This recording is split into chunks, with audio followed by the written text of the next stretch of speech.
Ok, donc on est bon. J'ai envoyé le robot, là, je sais pas si tu l'as vu. Oui, pas encore, attendez, j'ai vu un truc, attendez une seconde. Parce que maintenant, avec le Google Meet, il y a toujours, ils essayent de faire meilleur et c'est toujours plus compliqué maintenant. C'est pas plus compliqué, seulement il y a des clics supplémentaires qui ont été rajoutés pour admettre les gens dans le groupe. Voilà, donc il y a le robot aussi. Voilà. Donc on y va. Donc on est à. Où est-ce qu'on est? Ça, c'est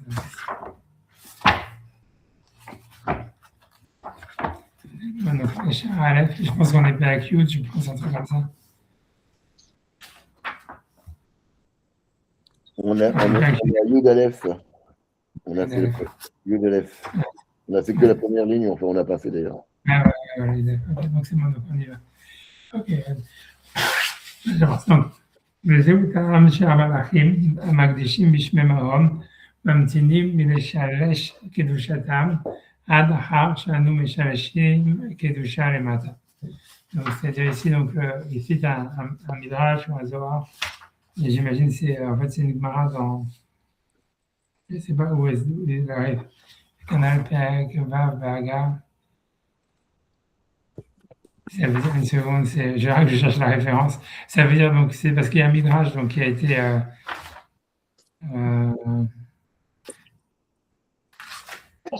c'est un midrash comme quoi les anges ils peuvent pas faire la kedusha tant que les hommes ils n'ont pas fait la kedusha en bas. Donc maintenant où est-ce que c'est la source de ça?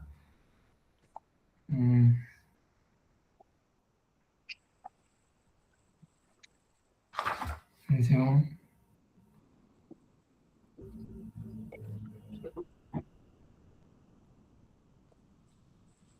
Je sais pas.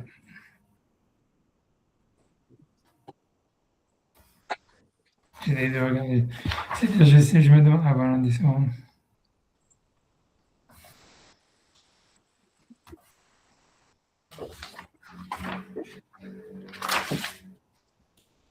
Voilà, c'est là. C'est la Gemara est dans Choulin 91b. On peut regarder 2 secondes. On peut regarder la Gemara 2 secondes 91b, juste pour voir. Pour, en face, avec qu'il a mis Charles. Ça y est, ça marchait, ça marche. Comment j'ai fait un. C'est les rajouter, il a dit. C'est vrai, c'est vrai. Et il a dit, je les ai cassés, je vais l'arrêter, je vais personne. Et donc c'est 91b. Donc c'est bon. Donc c'est Choulin 91b.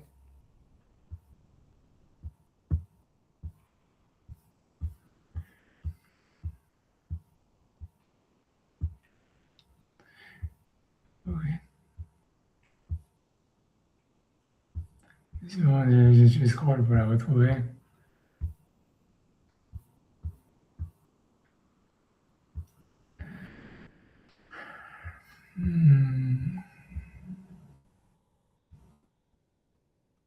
Zone.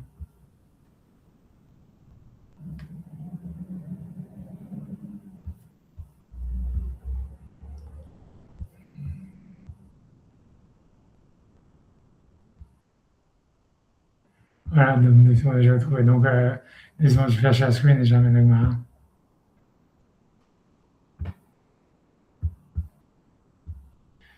Bon, on avait déjà vu cette Mara, mais je me dis c'est vaut le coup de le revoir. C'est une Mara, tu vois, ça veut dire c'est l'Agma qui parle donc justement comme il reprend ici, donc autant on l'avait déjà vu, mais j'ai envie de, c'est parce que je me dis toutes ces choses-là, mieux vaut les refaire. Voilà, je veux dire, un nombre de fois les Gmarotes, ça vaut toujours le coup d'aller le revoir, etc. Donc ça parle en fait donc de Yaakov quand il voit le rêve de l'échelle, quand il a le rêve de l'échelle. Donc je reprends, je reprends. Donc je prends à partir d'ici, on va dire, donc Vaya Halom, laissez-moi encore regarder en haut aussi, ça prend encore plus haut. Ok, c'est d'ici, c'est mieux. Donc Vaya Halom, donc Yaakov il a rêvé, Vene Sulam Moussa Barsa, et il a vu donc une échelle qui était posée sur le sol. Donc, ok, on nous dit, donc Tana Kama Horvosh El Sulam, Donc, il a été enseigné quelle était la largeur de l'échelle, Shmonat alafim par Saot, donc 8000 par Saot. Donc, ça veut dire, a priori, peu importe, une parsa, on a vu, c'est, je sais pas, c'est 5 ou 6 kilomètres. Donc, ça veut dire, je sais pas, 60, je sais pas, 8 fois 6, 1000 kilomètres. Ça fait, peu importe. Je sais pas si c'est la largeur du monde, je sais pas exactement si ça correspond à ça ou pas, je sais pas. Ça doit être quelque chose comme ça. En tous les cas, c'est pas le Suisse, avant ça va. Dirtiv donc donc elle dit pourquoi Dirtiv Vene Malachim Olim Malaché Elohim Olim Ve'ordimbo. Donc il y avait les anges d'Hachem qui montaient et qui descendaient. Shnaim Yordim, Shnaim Olim Shnaim Ve'ordim Shnaim. Il y en a deux qui montaient et deux qui descendaient. Donc c'était une autoroute à 4 lignes. Ripagu Ba'adade, Adade Avuleu Arba. Donc quand ils se rencontraient, donc ça fait 4, donc il y avait donc une largeur pour 4 anges. Donc si les malach, et il dit aussi j'ai du malach, au bout d'un ange, Gviato Ketarchish, ça veut dire sa hauteur, elle est comme le Tarshish. Donc qu'est-ce que c'est un Tarshish? On ne sait pas exactement, c'est peu importe, mais ça veut dire c'est un endroit, puisqu'on voit que, comment il s'appelle, Yona, il va s'enfuir à Tarshish. Mais peu importe, donc a priori, c'est un mérite de Tarshish très alphé par C. On sait que Tarshish, ça fait 2000 par Saot. Okay. Peu importe, ça, c'est pas vraiment le détail qui nous intéresse, mais c'est la suite qui est intéressante. Donc, on dit Talutana Olin ou Mistaklin Bedi Ukno Shel Maala. Ça veut dire, il montait, il regardait le visage qui est en haut. Diukno, ça veut dire, je sais pas, ils ont traduit l'image. Okay, je sais pas, Dioken, normalement, ça vient de.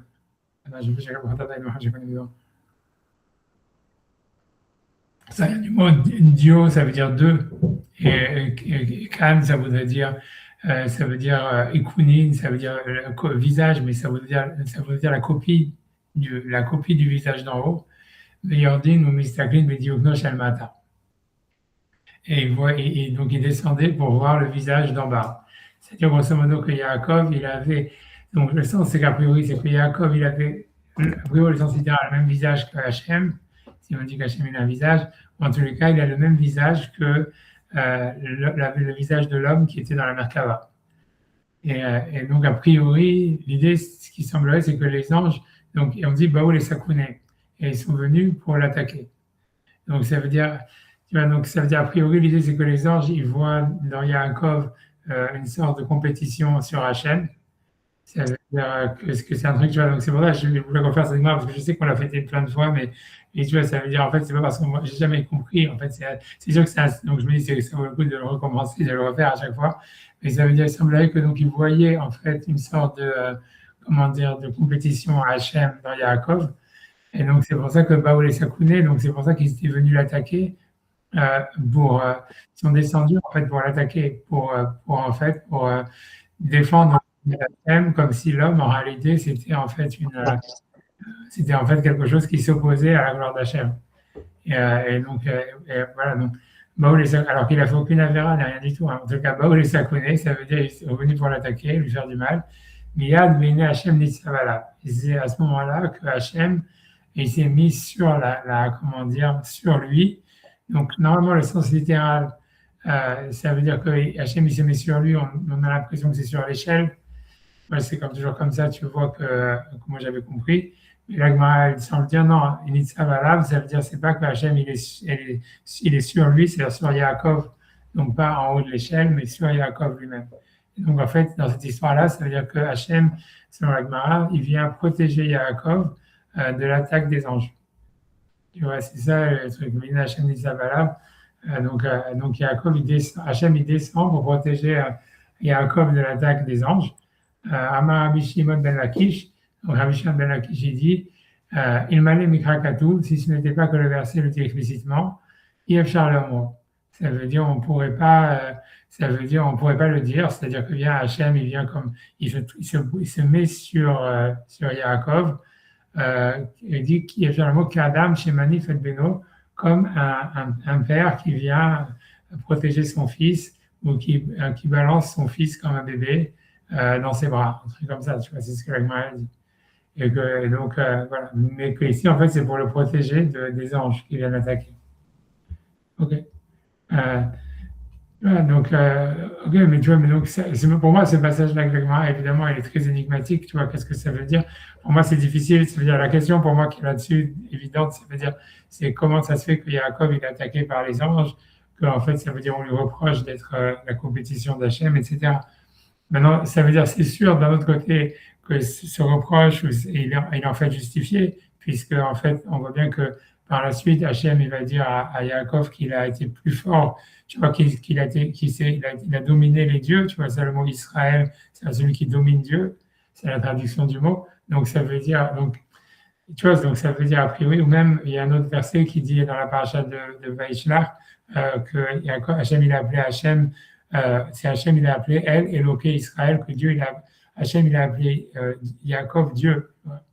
Et on peut regarder le pasuk si vous voulez, c'est selon Nachmani, c'est ça l'explication du pasuk, mais pour moi, c'est difficile, tu vois, de comprendre qu'est-ce que ça veut dire. Ça veut dire en quoi c'est que ça veut dire que Hachem, il appelle, que Yaakov, en fait, encore une fois, il se bat avec les anges ils viennent l'attaquer, et en fait, comment dire, ça veut dire cet antagonisme des anges, il vient du fait que, en fait, c'est pas que les anges sont jaloux. Par exemple, quand, par exemple, il y a cet antagonisme, il a déjà eu lieu avec le premier homme, avec Adam Arishon. C'est-à-dire que dans Adam Arishon, le Midrash explique que, dans le Pirkei de Rabbi Eliezer, c'est Samaël, donc qui était l'ange, c'était le plus bel ange, qui était en fait, si tu veux, qui s'est senti en fait lésé par Adam, par la création du premier homme, comme s'il avait perdu son rôle et son job. Donc c'est lui qui a convaincu le serpent de séduire Chava, etc. Parce qu'en fait, il était jaloux d'Adam.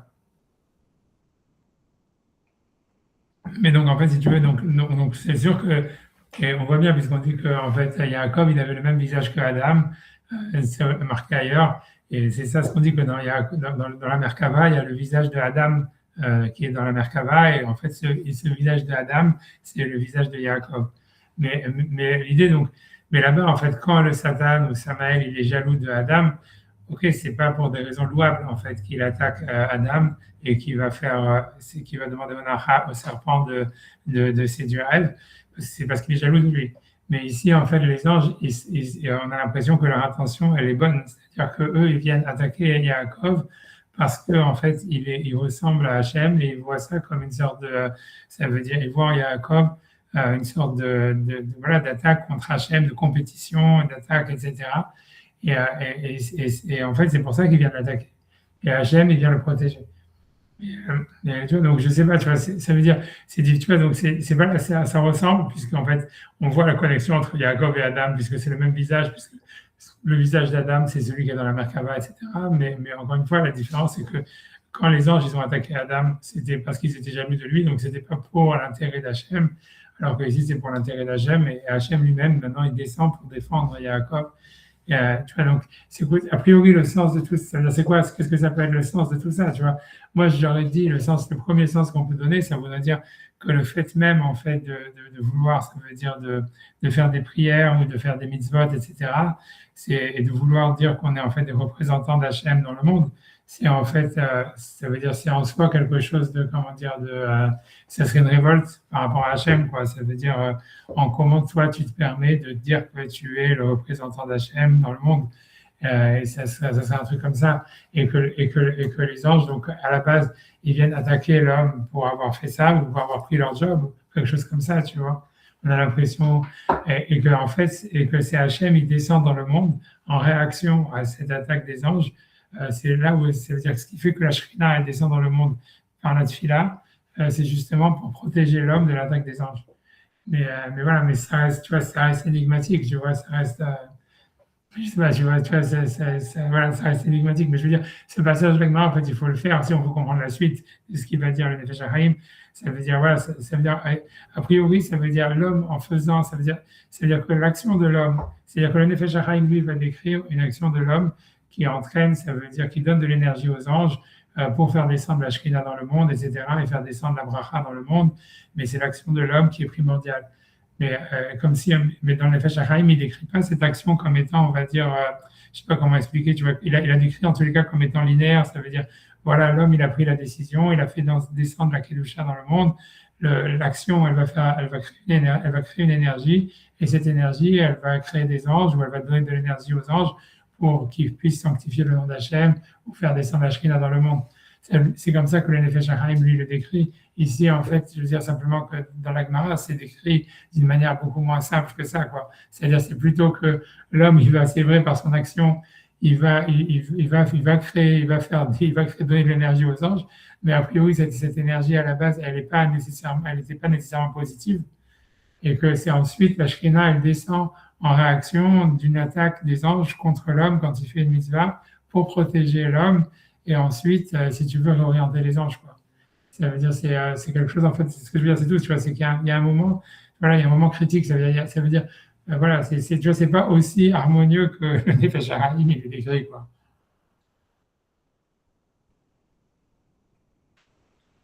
Non, honnêtement, je sais pas. Ouais, non, je sais pas qu'est-ce que ça peut vouloir dire. Pourquoi est-ce qu'on créerait un antagonisme aux anges quand on fait des mitzvot, des choses comme ça, tu vois. Non, voilà, c'est très difficile, tu vois, c'est très difficile. Bon, mais parce que tu vois, lui-même, il avait essayé d'expliquer qu'il y avait une sorte de, dans le chapitre précédent, c'est-à-dire, parce qu'il a dit dans le chapitre précédent, on peut essayer de comprendre, c'est-à-dire, il avait ramené la discussion qu'il y avait entre Maïmonide et les autres commentateurs, à savoir est-ce que c'est l'homme qui est le principal ou c'est les anges qui sont principaux. Et qu'en réalité, donc, l'idée, on avait l'impression, tu vois, que pour Maïmonide, ça veut dire, l'idée, c'était que le monde, en fait, si tu veux, les anges, ça voulait dire, en fait, c'est le cosmos, en réalité, on va dire, c'est ça le but de la création du monde, et que l'homme, dans le cosmos, en fait, c'est un grain de sable et il est très secondaire. Et ça, c'est ce que Maïmonide, il avait dit. Et en fait, les autres commentateurs, ils disaient, oui, mais les hommes, ils peuvent, comme ça, ils peuvent créer, c'est ce qu'il avait expliqué, ils peuvent créer des anges, ils peuvent, c'est eux qui donnent l'énergie aux anges, etc., pour agir. Mais il semblerait qu'il y a quelque chose, tu vois, il y a une sorte d'antagonisme entre ça. Il y a une relation, et il y a une relation entre, ça veut dire la vérité subjective du monde, ça veut dire l'homme comme étant le centre de l'univers, etc. Et ça veut dire et la mesure de toute chose, on va dire, et d'un autre côté, le fait que c'est le cosmos le centre, quoi. On a l'impression qu'on a l'impression que l'homme, principalement en faisant des mitzvot, en fait, ça veut dire, il crée d'abord un antagonisme en disant, mais qui tu es toi pour dire des louanges à Hachem? Qui tu es toi pour ne serait-ce qu'être un représentant d'Hachem, quoi? Comme tu vois, comme les animaux, en fait, bon, ils font que vivre leur vie, et puis voilà, ils disent pas, OK, on va faire des prières ou des choses comme ça, on va louer Hachem ou des choses pareilles. Ça veut dire parce que pour eux, ça serait déjà une révolte envers Hachem de commencer à vouloir le faire. Et je sais pas, tu vois, en tout cas, c'est ce que la Gemara a dit, je dis simplement, je n'ai jamais vraiment compris cette Gemara, mais je pense que ça veut dire, voilà, c'est tout. On ne peut pas avancer sur le sujet sans avoir vu ce passage, quoi. Maintenant, c'est difficile à comprendre pourquoi, en fait, il y a cet antagonisme-là. Est-ce que c'est lié au combat avec l'ange des sables, qui est aussi, puisque c'est que le Midrash qui dit que c'est l'ange des sables. A priori, c'est avant tout un ange, tu vois, mais, c'est pas, tu vois, d'un autre côté, on voit qu'Yaakov, il envoie des anges vers les sables, etc. Tu vois, c'est compliqué, je sais pas, je sais pas. J'aurais l'impression, peut-être, si on réfléchit, on a l'impression peut-être que l'antagonisme, il vient du fait que Yaakov, en fait, il fait la prière seul. Moi, j'aurais dit ça. Parce que tu vois, ça veut dire parce que l'idée, c'est en fait, c'est pourquoi tu es unique, tu vois. Puisque même quand on voit, je réfléchis à ça, parce que quand on voit le combat de Yaakov avec Esav, et en fait, l'ange, il attaque, le combat de Yaakov avec l'ange, il attaque Yaakov quand il est seul. Il est marqué, il a fait passer toute sa famille, Vayevater Yaakov Levado, et Yaakov il est resté seul, avec Ishimo, et un homme s'est battu avec lui. Ici aussi, on voit Yaakov, il est seul, et en fait, c'est là où en fait, il y a une attaque, et peut-être en fait, c'est ça l'idée, ça veut dire que quand quelqu'un il décide ça veut dire d'avoir une relation avec Akadosh Baruch Hu, en fait, ça veut dire le fait que c'est comme s'il se considérait lui-même le centre du monde, et ça, en fait, ça entraîne l'antagonisme, en fait, des anges qui disent, mais qui tu es, toi, etc. Et ça, en fait, d'une certaine manière, c'est ce qui oblige Hachem à descendre dans le monde pour protéger la personne qui a voulu avoir une connexion avec Hachem, tu vois, un truc comme ça. J'en sais rien, tu vois, peut-être, tu vois, un truc comme ça. Tu vois, ça expliquerait pourquoi quand on fait la Kedusha, on a besoin d'un minyan, etc. Ça veut dire, en fait, que si jamais, en fait, quelqu'un il fait la Kedusha tout seul, en fait, c'est là où il va exciter l'antagonisme des anges, etc. Alors que là, il faut, en fait, comment dire, c'est ça, voilà, donc en fait, il faut montrer qu'on n'est pas le centre et qu'en fait, en faisant un minyan, on monte en fait, ça veut dire on minimise l'antagonisme des anges, puisqu'on pense voilà, qu'on n'est qu'un parmi une multitude. Quoi. J'aurais dit une chose comme ça, tu vois, peut-être. Ouais, vas-y. Ouais, il y a une logique, mais d'un côté, quand Dieu il parle aux hommes, il parle toujours à un individu, que ce soit Salim Evim, que ce soit Moshe, que ce soit Abraham, que ce soit Jacob. Il parle à un, il ne parle pas au groupe. Ouais, sauf quand il y a après le don de la Torah, etc. Sauf le don de la Torah, mais encore ça ne se passe pas très bien pour le groupe. Quoi, donc, ouais, non, je comprends. Ouais, je suis d'accord avec toi. Si tu veux, moi, c'est vrai ce que tu dis, etc. Mais même moi, puisqu'on voit plus qu'il faut toujours un élu et tout ça, etc., un Kohen Gadol et compagnie, etc. Tu vois. Mais, ouais. Non, mais c'est pour ça qu'en fait, pour dire la vérité, ouais, tu vois, j'aurais pas voulu dire, j'aurais pas été jusqu'à dire l'idée que je voulais dire, mais comme tu l'as dit, donc je vais aller. Ça veut dire que tu vois, ça veut dire moi, ça veut dire, je pense, tu vois, ça veut dire moi, j'ai fait, c'est une de mes dernières, c'est pas vraiment ma dernière découverte, mais c'est avec une Raboota, j'ai fait cette découverte que je trouve extraordinaire.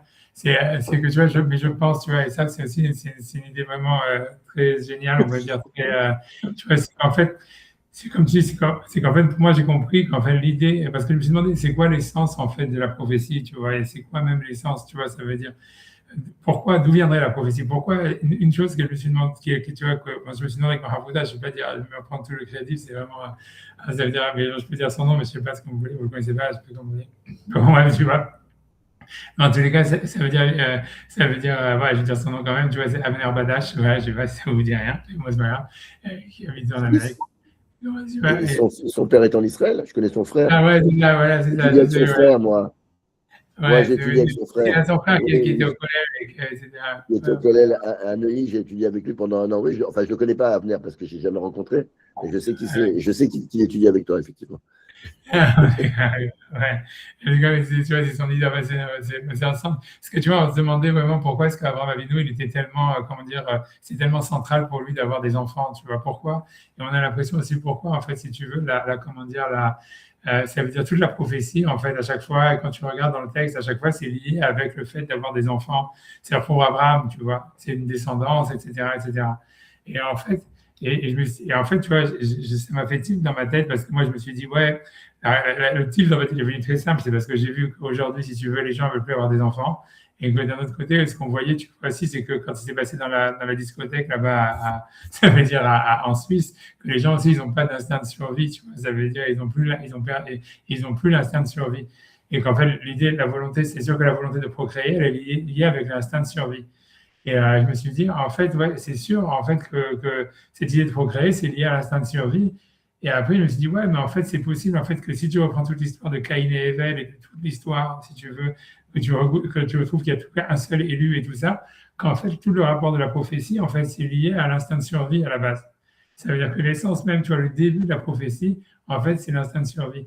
Et parce que, tu vois, et ça veut dire, et pour moi, j'ai compris, tu vois, qu'en réalité, ça veut dire que l'essence même parce que je me suis demandé aussi, tu vois, pourquoi aujourd'hui les gens sont tellement superstitieux et tout ça, etc. Et ils ont un rapport comme ça tellement, on va dire, angoissé à la religion, etc. Et en fait, tu vois, j'ai compris que, tu vois, ce rapport, si tu veux, c'est tout ça, c'est l'homme, il a besoin de se créer une angoisse pour générer en lui un instinct de survie. Et qu'en fait, ça veut dire la racine en fait la racine en fait de l'élément religieux, en fait, c'est une angoisse qui génère en fait, tu vois, qui est générée par un instinct de survie. Et cette angoisse, en fait, si elle est en fait, je sais pas comment dire, orientée, elle crée la prophétie. Parce qu'en fait, la prophétie, elle vient on voit en fait d'une angoisse, d'une volonté de dépasser la mort. En réalité, c'est ça l'histoire d'Abraham qui va avoir des enfants. Où, tu vois, où chacun peut avoir la bracha par rapport à son frère, c'est parce qu'il veut être celui qui va survivre ou qui va dépasser la mort. Et c'est ça, c'est un instinct de survie qui viendrait par rapport à dépasser la mort. C'est-à-dire, pour moi, l'idée que j'ai compris, tu vois, c'est comme en fait, c'est si jamais, pour expliquer l'histoire, c'est comme si jamais en fait l'homme, il avait deux sortes d'intelligence. Il a en fait il a une intelligence rationnelle en fait, cette intelligence rationnelle qui est basée en fait juste sur la nécessité ou la volonté de l'homme en fait de gérer si tu veux les pas, je vais dire les hormones, mais ça veut dire, oui, je ne sais pas comment ça s'appelle, mais en tout cas, les choses qu'il y a dans son cerveau, ça veut dire, tu vois, tout ce qui se passe dans le cerveau avec les circuits de la récompense, tous ces machins-là, donc qui créent le désir, le machin, tout ça, les angoisses et tout ça. En fait, c'est comme si l'homme, il a besoin de la raison pour gérer, en fait, si tu veux, je sais pas comment dire, ces états d'âme qui sont dans le cerveau, ces pensées, etc. Et ça crée un certain type de rationalité qui est juste, tu vois, en fait, qui est juste, en fait, une rationalité qui est juste pour gérer, en fait, si tu veux, comment dire, ces contradictions et ces instabilités qui, en fait, dans le cerveau humain, qui est liée à son fonctionnement. Mais à part ça, il y a une autre, en fait, si tu veux, une autre rationalité qui est basée, en fait, juste sur une angoisse de la mort qu'on veut dépasser et qui, en fait, c'est pas juste dépasser, c'est une volonté, oui, de dépasser la mort, de vivre par-delà la mort, si tu veux. Et c'est lié à une angoisse de la mort aussi, tu vois, à une conscience de la mort. Et cette angoisse qui est en fait cet instinct de survie, tu vois, qu'on retrouve chez Abraham quand il dit voilà, je veux des enfants, etc. Ou même, tu vois, pour avoir la terre d'Israël et tous ces trucs-là. C'est dans toute cette histoire d'avoir la émouna. Mais en fait, la émouna, elle a un sens dans quelque chose qui est impossible d'une certaine manière. Et en fait, c'est lié toujours à chaque fois à vouloir dépasser la mort. Et en fait, c'est une sorte, tu vois, d'instinct de survie. Et c'est en fait, la base de ça, c'est un instinct de survie. C'est pour ça que ça vient en fait des guts, tu vois. C'est comme une sorte d'intelligence. Je vois, la névoie, ce serait comme une sorte d'intelligence qui vient du corps, qui vient en fait qui est instinctive et qui est en réaction à la volonté tu vois, ça veut dire de perdurer, de dépasser la mort à travers le fait d'avoir des enfants, à travers de recevoir la bracha de ses parents, à travers un truc comme ça, tu vois. Et pour moi, c'est clair en fait que c'est pour ça, par exemple, quand le Passouk qui dit qu'Hachem il a élu le peuple d'Israël parce que c'est la plus petite des nations, c'est parce qu'en fait, puisqu'elle est la plus petite, donc c'est la plus angoissée, donc c'est celle qui va avoir toujours la volonté toujours de dépasser la mort, d'avoir un instinct de survie très développé parce qu'ils se sentent justement très fragiles, tu vois. Et je pense que c'est cette idée-là, tu vois. Non, moi je pense de ça. C'est clair que les Juifs, ils ont ça. Ça veut dire, l'histoire, elle leur a appris à se sentir fragiles et à vouloir survivre. Tu as juste redéfini l'antisémitisme. Tu as juste redéfini l'antisémitisme, quoi.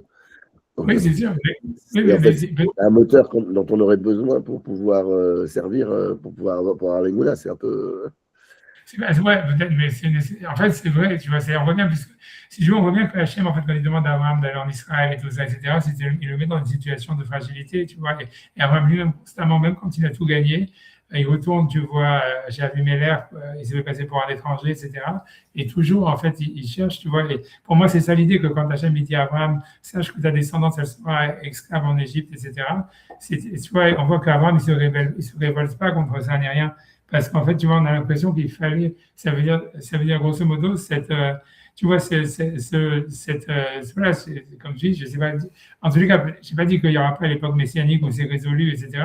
Mais ça veut dire qu'en tous les cas, la névoie, elle est liée en fait à une volonté de dépasser la mort et en fait, elle nécessite en fait une conscience de cette mort et de cette fragilité. Si on l'a pas, en fait, la névoie, elle n'est pas possible. Tu vois. Pour moi, j'ai compris qu'en fait, c'était ça, en fait, l'histoire le fait de manger l'arbre de la connaissance du bien et du mal, etc. C'est-à-dire que, en fait, moi, je pense que cette histoire de la connaissance du bien et du mal à travers l'arbre, d'avoir mangé l'arbre et d'avoir pris une conscience de la mort, en fait, c'est pas une illusion, c'est pas, en fait, non, il n'a pas eu la connaissance du bien et du mal. Si, en fait, ça veut dire que tant que l'homme, en fait, il était dans le nirvana, il n'avait pas de conscience de la mort. C'est-à-dire, l'idée, c'est qu'on voit bien que depuis le début, Hachem, quand il dit à Adam, le jour où tu vas manger dans la connaissance du bien et de la mort, du mal, tu mourras. En fait, tu vois, déjà, il lui met déjà une angoisse de la mort à la base. Mais Adam, sûrement, il ne savait pas ce que c'était la mort, et il n'avait pas vraiment de conscience de ce que c'était, tu vois. Et je pense qu'en fait, le fait de manger de la connaissance du bien et du mal, en fait, si tu veux, ça a donné à l'homme une conscience en fait de la mort. Et à travers cette conscience de la mort, ça lui a donné en fait une relation plus forte, en fait, si tu veux, avec Hachem, etc. Puisque c'est là où le désir prophétique, si tu veux, qui est en fait un désir qui vient des guts, tu vois. Si on retrouve le désir prophétique, je pense, dans la superstition des Juifs actuels, ça veut dire en fait, on crée de la superstition parce qu'il y a une angoisse et on veut dépasser en fait cette angoisse à travers des actions religieuses. Mais tu vois, mais ça vient à la base de tout ça, en fait, c'est une angoisse, tu vois, c'est une angoisse, et en fait, plus en fait on se sent angoissé, en fait, plus en fait on a un élan en fait de vouloir se connecter avec le divin, quoi. Après, Et en fait, ça serait ça la base de la niveau. En tous les cas, ça marche très bien avec l'histoire de Caïn et Abel, avec l'histoire d'Abraham qui va avoir des enfants, avec l'histoire après ça de la haine entre Jacob et Esav, entre Ishmaël et Isaac. Ça explique pourquoi c'est toujours compétitif, parce qu'en fait, c'est une volonté de survivre, tu vois, par rapport aux autres, tu vois, ou en tous les cas de gagner ou de dépasser la mort, tu vois, c'est un truc comme ça. C'est une volonté de puissance en réalité. C'est en même temps une angoisse qui génère une volonté de puissance, tu vois. Tu vois, et à mon avis, tu vois, c'est pour ça que je réponds à ta question à toi.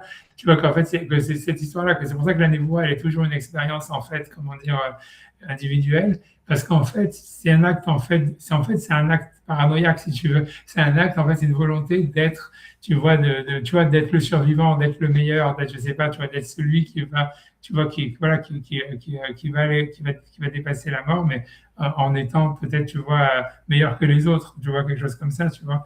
Et c'est-à-dire que ça, c'est la racine du désir prophétique et de la possibilité qu'il advienne, tu vois. Et pour moi, en fait, si tu veux, moi, j'aurais dit que c'est ça le sens de cette Gemara ici aussi, tu vois. C'est-à-dire, les anges, c'est pour ça que les anges, quelqu'un qui va avoir une expérience prophétique, comme ici Jacob, qui va avoir la révélation d'Hachem, etc., il excite la haine des anges, tu vois. C'est-à-dire dans le sens où c'est une action paranoïaque, ou c'est une action où tu veux être le meilleur, tu veux être celui qui dépasse la mort, tu vois, c'est un instinct de survie poussé à son paroxysme.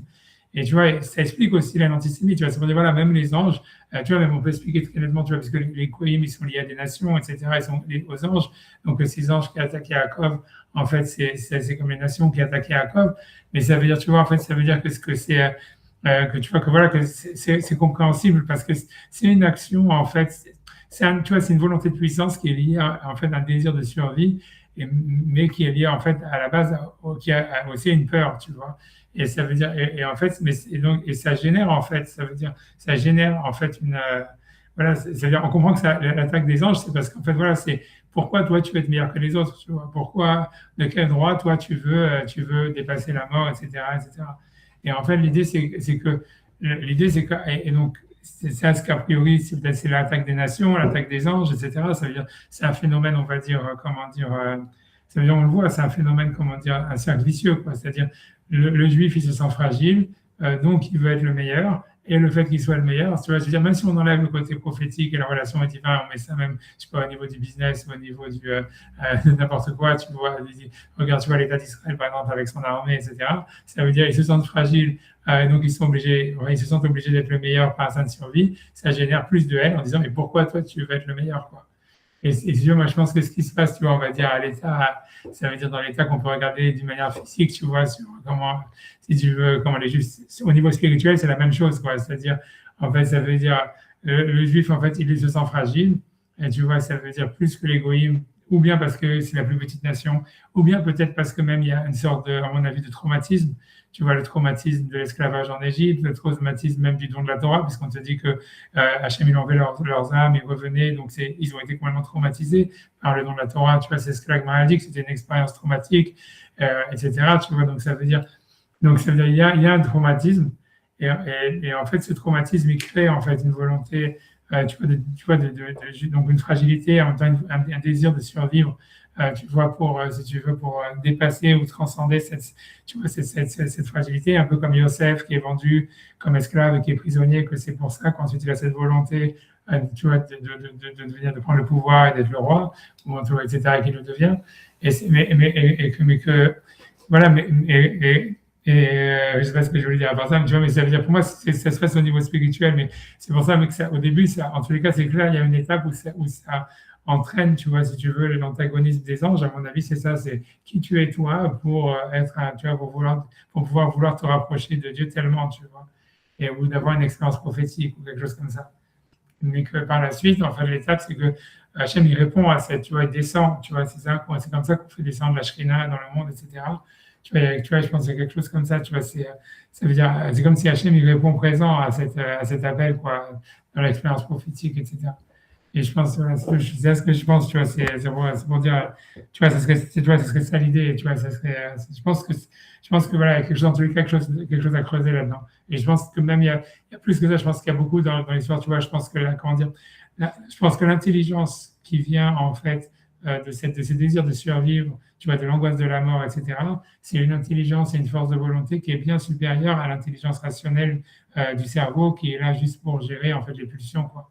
Et je pense que tu vois, c'est ces deux types d'intelligence qui sont en fait la différence entre, on va dire, la sagesse des non-juifs et la sagesse des juifs, quoi. C'est-à-dire que les non-juifs, ils ont une sagesse qui est basée en fait juste sur le fait de comment gérer les pulsions, comment gérer, tu vois, comment donner un équilibre et tout ça, nos désirs, etc. Alors que le juif, en fait, sa intelligence, ça vient plus d'une pulsion, d'un instinct de survie et d'une angoisse qu'il veut dépasser pour comment je peux dépasser la mort, en fait. Ça veut dire, et c'est très fort, tu vois, c'est très fort chez chaque juif. En fait, ça veut dire, ça veut dire chez quelqu'un qui est un idiot, ça s'exprime par la superstition et la Vodazara, mais en fait, tu vois, ça s'exprime quand même, tu vois. Je pense que c'est un truc, voilà, tu vois, je pense que, tu vois, c'est vérité, tu vois. Il y a une volonté aussi de pas, si tu veux, de pas agir, quelque part, de pas agir normalement, tu vois, de pas agir suivant la raison du cerveau. Par exemple, tu vois, chez Abraham, par exemple, quand tu vois, quand lui, il va, et c'est encore une fois, il aurait pu, tu vois, quand il a gagné la guerre, etc., il aurait pu demander de l'argent, il avait plein de possibilités, en fait, d'avoir un business normal, si tu veux, d'avoir une vie normale. Et en fait, non, il va toujours aller dans un autre pays pour faire passer Sarah pour sa sœur et pour recevoir de l'argent. Ça veut dire, tu vois, ça veut dire, il veut pas prendre le chemin normal, jamais, tu vois. Ça veut dire, il a comme une sorte de, tu vois, pour lui, ça peut pas, si tu veux, la bracha, tu vois, ça veut dire la normalité pour lui, c'est quelque chose de trop, on va dire, je sais pas comment dire, tu vois, de trop commun, quoi, de trop, tu vois, qui lui donne pas sa possibilité d'exprimer, en fait, tu vois, ça veut dire son instinct de survie, sa volonté de dépasser, d'être spécial, tu vois, d'être quelque chose d'au-dessus, tu vois. Et c'est tout. Et je pense que les juifs, ils ont ça, tu vois, je pense beaucoup, mais je pense que tu vois que c'est ça l'idée, tu vois, je pense, voilà, je sais rien. Mais je pense, tu vois, je pense que tu vois ça, par exemple, en fait, quand tu réfléchis, tu vois bien que Moshe, c'est toujours ça ce qu'il a voulu donner aux Juifs, tu vois, parce que, par exemple, cette semaine, il y a la paracha de la manne, mais tu vois qu'en fait, la manne, tu ne pouvais pas faire des réserves du jour au lendemain. Il fallait que tous les jours, en fait, tu étais dépendant, tu vois, de la manne. Et donc, le fait qu'on ne puisse pas en faire des réserves, c'était vraiment le fait qu'ils soient dans le désert avec de la manne qui leur tombe dessus et que c'était ça leur seule source si tu veux, de revenus ou d'existence, et qu'en plus, tu vois, ils ne pouvaient pas faire des réserves du jour au lendemain, on voit bien en fait que l'idée, c'était en fait que pour recevoir la Torah, ou pour en tous les cas ce que Moshe voulait, c'était leur inculquer cette idée de sentir une fragilité, de sentir comme tu vois, ça veut dire, l'idée, c'était pas donc c'était en fait d'enlever l'esclavage qu'il y avait en eux, à travers le fait d'assumer en fait une sorte de, tu vois, de fragilité et d'angoisse. Parce qu'en fait, au fond, c'est le fait de ressentir cette angoisse et ces sentiments de fragilité, en fait, qui était la seule manière pour eux de se libérer en fait de l'esclavage qu'ils avaient reçu en Égypte, tu vois. C'est-à-dire, en fait, tu vois, à mon avis, comment les Juifs sont devenus esclaves, parce qu'on te décrit que les Juifs sont devenus esclaves d'une manière, en fait, sans avoir été forcés, en fait. Ils ont été forcés, parce qu'on voit à aucun moment que les Juifs, ils essayent de se révolter, ou que même on a dû même les forcer à devenir esclaves.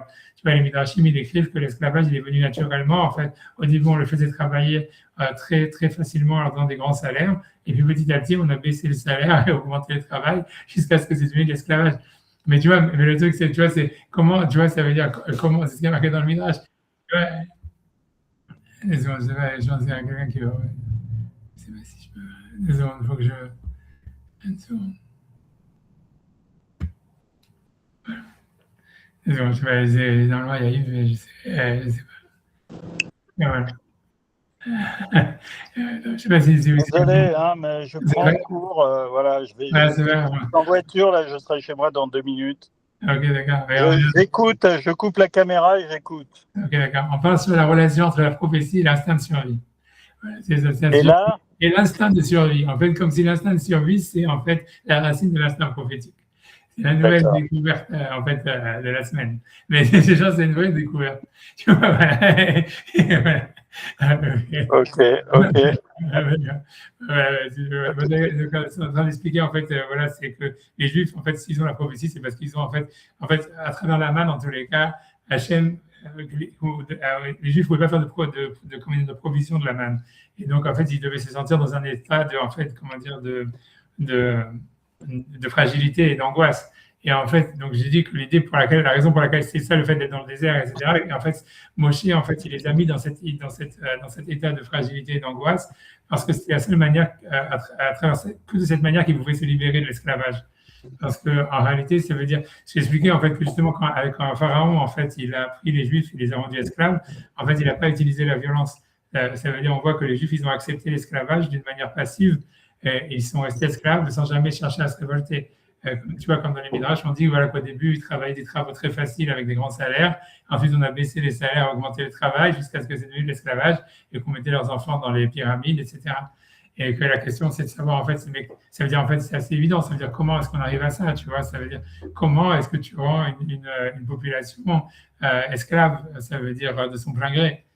Et en fait, tu vois, c'est clair qu'en fait, il suffit de faire de faire la symétrie avec ce que Moshe il fait dans le désert, etc. C'est-à-dire, l'idée, c'est que ce qui rend esclave, en réalité, c'est tu peux rendre quelqu'un une nation esclave quand tu lui enlèves, ou un homme esclave, quand tu lui enlèves son instinct de survie. Tu vois, ce que j'expliquais, tout ça, c'est basé aussi à cause de l'histoire de la discothèque en Suisse, etc. En fait, on voit que les gens, ils ont perdu leur instinct de survie, c'est pour ça aussi qu'ils ne veulent pas se reproduire et tout ça. C'est basé aussi sur l'histoire que pourquoi la prophétie chez Abraham est liée avec la volonté d'avoir des enfants. Parce qu'en fait, l'idée, c'est que la prophétie, en fait, c'est l'expression d'un instinct de survie. Mais pour revenir à ça, c'est ça, ça veut dire, en fait, ça veut dire que comment tu enlèves, en fait, l'instinct de survie d'une population et pour la rendre passive, etc. En fait, c'est si tu lui enlèves l'angoisse et tu la mets dans le confort, quoi. Comme on voit aujourd'hui, ça veut dire, c'est ça l'histoire. Ça veut dire, une fois que, si tu arrives à enlever l'angoisse, je pense même, à mon avis, j'ai compris ça aussi, c'est-à-dire que j'ai compris qu'en fait, si tu veux, dans l'Empire romain, ça veut dire les spectacles du cirque, ça veut dire le spectacle en général, sur de la télévision, des cinémas et tout ça, ça veut dire le spectacle lui-même, en fait, c'est une manière, en fait, de canaliser l'instinct de survie dans quelque chose qui est en fait qui a pas de sens, tu vois, ou qui est en fait, si tu veux, très secondaire, comme les jeux, tu vois, comme les jeux vidéo ou les jeux au cirque à l'époque des Romains, où en fait c'était en fait le football, tu vois, et tout ça, où ça veut dire en fait les gens ils canalisent en fait leur volonté de survivre, de dépasser la mort vers quelque chose qui est complètement futile. Et en fait, ça permet en fait d'en rendre, si tu veux, de l'anesthésier et même de l'enlever, quoi. Lorsqu'en fait on a réussi à anesthésier le désir de survivre chez quelqu'un dans une population, en fait elle est complètement maintenant malléable, elle est complètement, ça veut dire elle n'a plus aucune volonté, quoi. Et en fait moi je pense, tu vois, qu'en fait c'est ça ce que le Midrash il décrit quand dans l'esclavage des Juifs, où il y a marqué Vatimale Aret Sotam, la terre était remplie d'eux, parce que la terre était, on dit, les théâtres et les cirques étaient remplis d'eux. Et tu vois, pour moi, à mon avis, c'est indécent. Ça veut dire ça, c'est-à-dire qu'en fait, grosso modo, c'est que leur instinct de survie, etc., il avait été d'abord annihilé, et ensuite, donc, on pouvait ensuite les rendre esclaves. Et on voit que pour Moshe, ça a été presque impossible ou difficile de leur enlever cette mentalité d'esclave. Jusqu'à la fin, tu vois, il n'arrive pas à les faire entrer en Israël, etc. Et que la seule manière, en tous les cas, qu'il avait de le faire, c'était avec l'histoire de la manne, de les mettre dans le désert, etc., dans une situation où ils étaient complètement, ça veut dire, voilà, ils étaient dans une situation de fragilité extrême et on va dire d'angoisse ou quelque chose comme ça, pour générer chez eux, en fait, une volonté, tu vois, justement, un désir de survivre, etc., de vouloir de dépasser, de redonner une sorte d'importance, tu vois, primordiale à vouloir dépasser la mort ou quelque chose comme ça.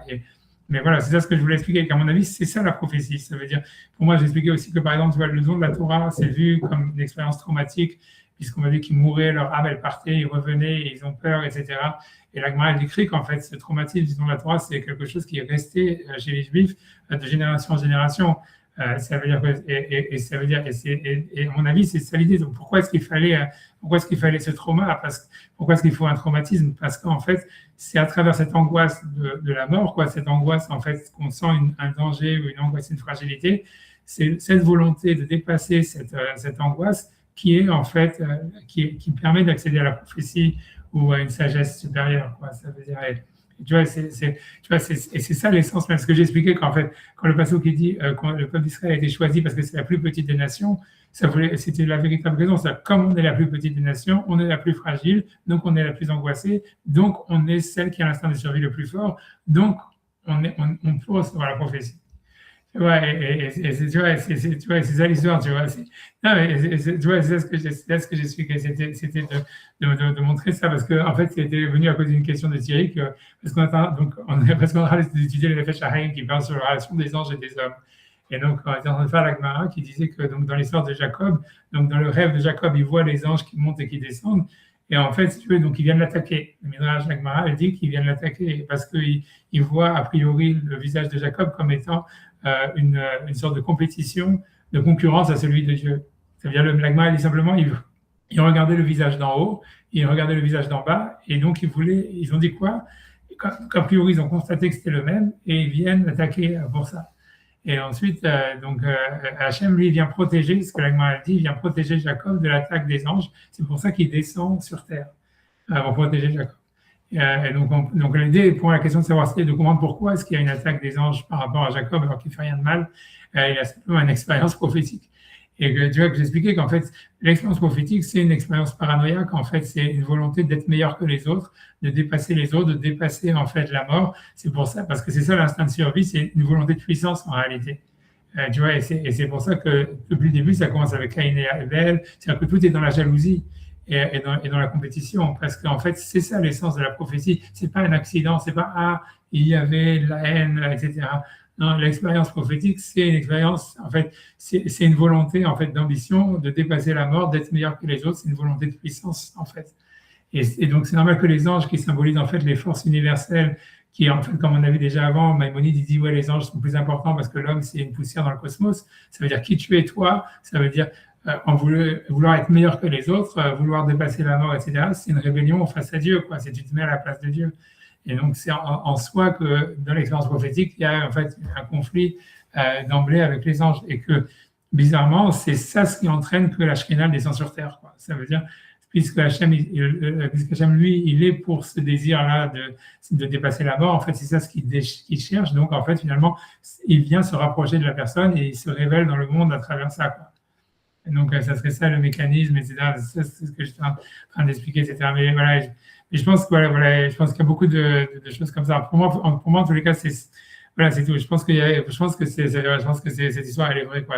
Parce que j'expliquais aussi en fait ça veut dire qu'il y avait deux types d'intelligence. Il y avait une intelligence rationnelle et que l'intelligence rationnelle venait du cerveau. Et a priori, c'est juste l'intelligence rationnelle, c'est juste comment gérer les pulsions ou comment gérer en fait les hormones qu'il y a dans le cerveau. Ça veut dire je sais pas, le désir, l'angoisse, la tristesse, la joie, etc. Et en fait, la raison, c'est juste comment en fait donner un équilibre pour qu'en fait l'homme, on va dire, et survivre. C'est aussi basé à un instinct de survie, mais c'est un instinct de survie en fait vraiment, ça veut dire step 1, tu vois, niveau 1, quoi. Mais à part ça, il y a une intelligence qui vient en fait du corps, qui vient comme on dit, des intestins.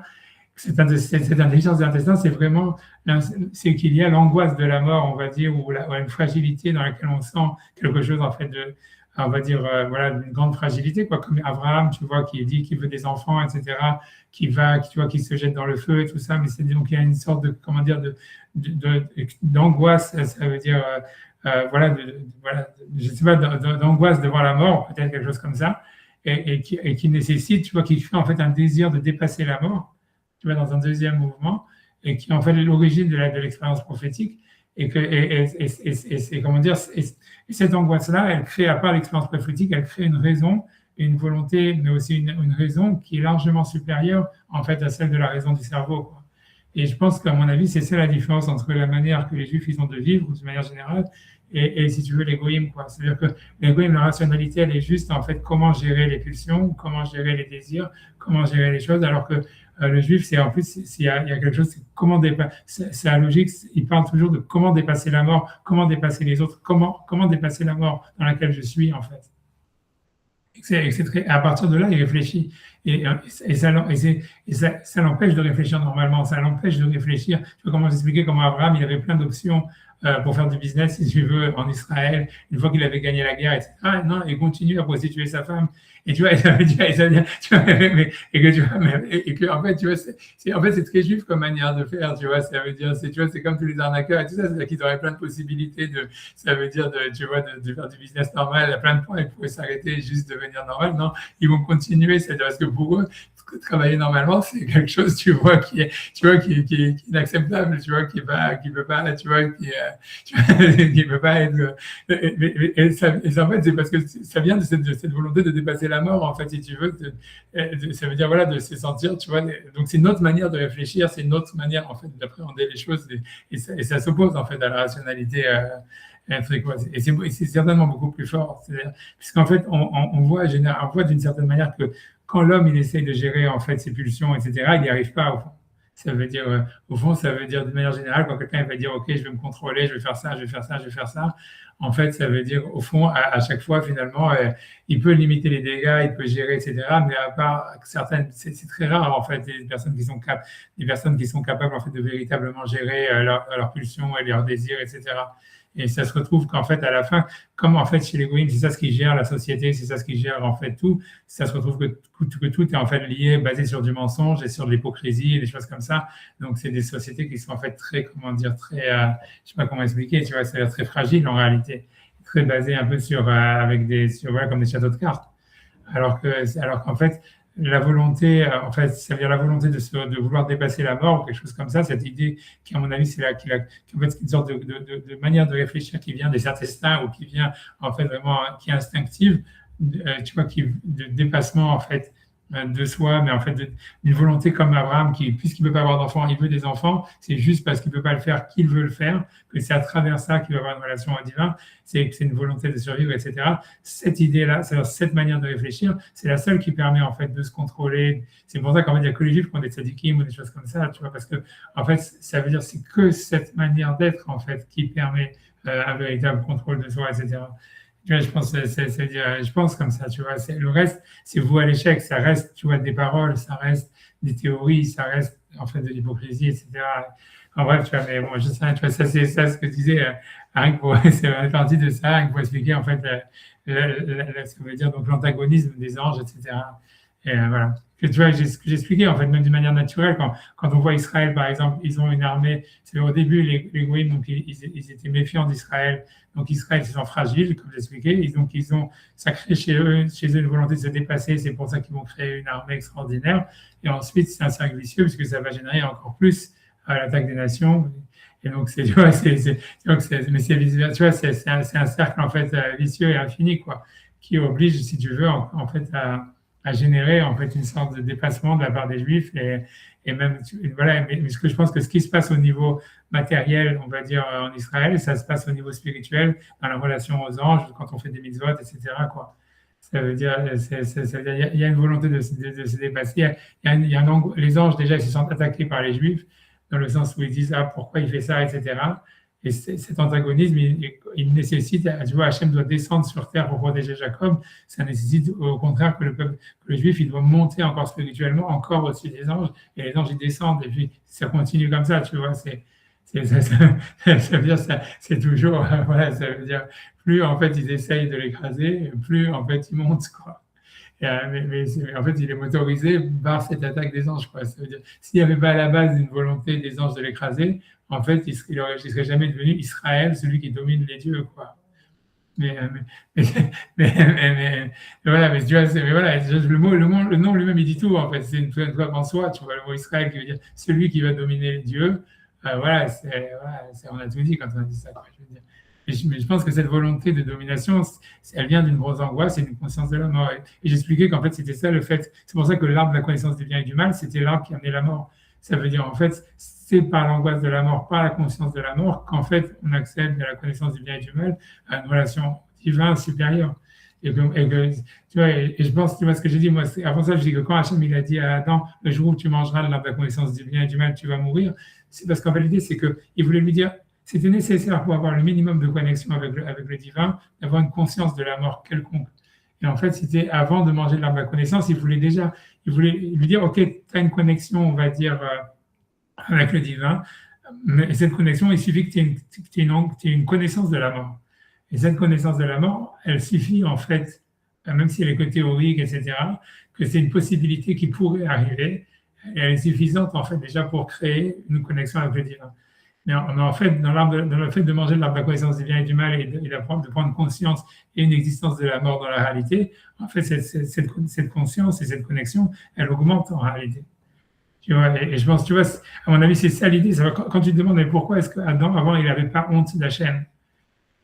Tu vois, alors tout le monde dit, le Maharal de Prague, il dit oui, mais c'est parce qu'il n'avait pas honte d'avoir un corps, parce que son corps il était kadosh et tout ça. Moi, je ne pense pas que c'est ça. C'est parce que simplement, il n'avait pas une conscience de la proximité d'Hachem tellement forte.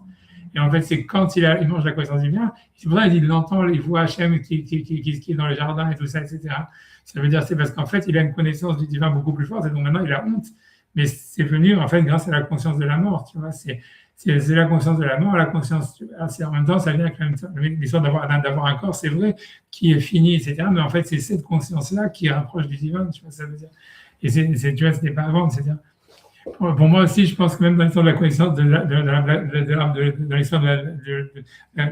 la connaissance du bien et du mal et du rapport avec les serpents, je pense qu'en réalité, quand tu regardes l'histoire, tu vois que ce que le Midrash, en fait, ce que la Torah vient nous dire, c'est que, en fait, entre le serpent, ça veut dire que le serpent soit doué de parole, qu'il ait une intelligence rationnelle, en réalité, il n'y a pas nécessairement, en fait, de différence entre l'humain et l'animal.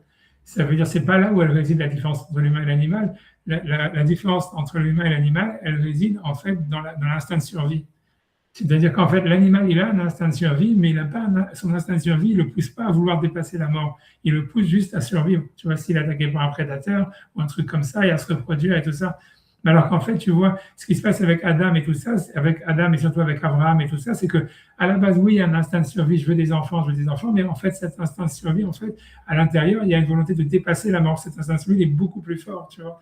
Et c'est dans la conscience de la mort, en fait, qu'il y a une différence, tu vois. C'est quand Adam, tu vois, c'est là où ça se passe, tu vois, d'une certaine manière. Tu vois. La seule chose, c'est que je ne vois pas quoi c'est propre aux Juifs, mais. Oui, non, je pense que ça existe chez l'homme, mais ça veut dire que chez les Juifs, c'est plus développé. C'est ça la prophétie chez Abraham, ça commence comme ça. Ouais, l'un des premiers bouquins de Jacques Attali, c'est qui s'appelait Au propre au figuré, et il disait que l'histoire de l'humanité, en fait, elle commence quand il commence à faire des cimetières, quoi. Dès qu'on on symbolise la mort et on a l'impression qu'elle n'est pas le cimetière, je pense que c'est une sorte de transmission. Et d'ailleurs, c'est vrai que dans la Torah aussi, l'une des premiers épisodes, c'est l'enterrement de Sarah, il achète la tombe, il achète le truc. C'est ça qui fait que c'est la sédentarité. D'abord, c'est le premier truc d'un peuple sédentaire, mais c'est surtout ça qui crée toute l'intelligence et tout le truc après, quoi. Ouais, mais je pense que tu vois, il y a des niveaux. Non, je suis d'accord avec toi que c'est commun à l'humanité, que c'est ce qui différencie l'homme de l'animal, et je pense que c'est ça ce que la Torah vient de dire dans Bereshit, que tu vois, c'est pas la rationalité, en fait, c'est pas la rationalité du cerveau, le discours, etc., qui fait la différence, c'est la manière de prendre conscience de la mort. Tu vois, bref, tu vois, je pense que quand tu vois, bref, tu vois, je suis d'accord, mais je pense que chez les Juifs, et c'est l'histoire d'Abraham et tout ça, c'est plus développé, quoi. C'est en ça qu'ils sont supérieurs. C'est la conscience de la fragilité, la conscience de la mort, la volonté de la dépasser, tu vois, qui est en fait cette volonté de survie, tu vois, qui est au fond une volonté de puissance, une volonté d'être le meilleur, d'être, tu vois, je sais pas le meilleur, mais d'être, je sais pas comment expliquer, ouais, de survivre au-dessus des autres, tu vois, quelque chose comme ça, de se sentir mort et de vouloir survivre. Donc, ça veut dire, je pense que de la même manière qu'un animal a un instinct de survie, puisque c'est pour ça qu'il fuit les prédateurs et qu'il se reproduit, de la même manière, tu vois, je pense que l'instinct de survie de l'homme, il est différent, puisque, comme j'ai dit, l'instinct de survie de l'homme, il le pousse à la culture, il le pousse à la création, il le pousse à un dépassement de lui, etc. Je pense que le juif, il a un instinct, ça veut dire la différence, elle est sur ça. C'est son instinct de survie, il est plus encore développé que celui d'un être humain normal. Tu vois, et il y a un niveau d'angoisse, un niveau de sensation de fragilité, tout ça, de conscience de la mort comme omniprésente, qui est plus fort chez lui et tu vois, et qui l'oblige, tu vois, si tu veux, à se dépasser. D'un autre côté, il y a plein enfin, je veux dire, dans l'histoire, il y a eu plein de petits groupes versus des gros groupes, et il y a toujours des petits villages qui étaient versus des gros villages. Il n'y a pas que nous. Là, je pense que nous, la différence avec les Judéens, enfin, moi, que je ressens, alors là, par contre, c'est l'histoire, enfin, pas personnelle, mais qu'on peut vivre aujourd'hui, c'est qu'on a en même temps cette fragilité, mais en même temps une garantie de vie, quoi. Je veux dire, on a l'impression que la prophétie, elle nous a amené, peut-être Machiar, je ne sais pas si moi, je ne suis pas très attaché au Machiar, mais en tout cas, que le peuple, il va survivre. Et on a cette double truc, c'est-à-dire qu'on sait qu'on est fragile et attaqué tout le temps, et en même temps, une sorte de garantie de survie qui nous pousse à effectivement à faire ça, parce que tous les autres peuples ont été fragiles par rapport à X, Y. Il y a toujours un mec qui est plus fort que toi en face, quoi. Même les Américains, ils sont fragiles en ce moment. Là, les réactions de Trump, c'est de la peur. C'est évident qu'il a la trouille. Le Groenland, c'est une trouille. Il a cru le mettre à zéro, le mec. Là. Il dit les Chinois vont venir, me tuer. Donc, c'est ce qu'on voit. Enfin, j'ai l'impression que c'est l'impression que ça donne. Donc, tout le monde a peur. Et nous, on a une peur, mais en même temps, avec une garantie de survie. Donc, c'est peut-être pour ça qu'on est plus enclin à croire à cette survie-là, quoi. Ah non, je comprends, comme tu dis que dans le don de la Torah, c'était en même temps, il mourait, il revivait, quoi. Il y avait, tu vois, c'était ça. Je suis d'accord. Il y a une conscience aussi, tu vois, comme tu dis. Parce qu'Abraham, quand il a été jeté dans le feu de Orkazdim, il a survécu, quoi. Et tu vois, même quand tu vois avec Yitzhak aussi, tu vois, c'est la conscience, tu vois, tu vois, mais c'est comme tu dis, voilà, c'est une conscience comme ça. Je comprends ce que tu veux dire, tu vois, tu vois, à la fin, Yitzhak, il n'est pas mort, quoi. Abraham, il n'est pas mort. Ils ont vu la mort de très près. Mais ils ont survécu et c'est un truc, je comprends ce que tu veux dire. C'est vrai, c'est sûr que ça fait partie de ça, tu vois.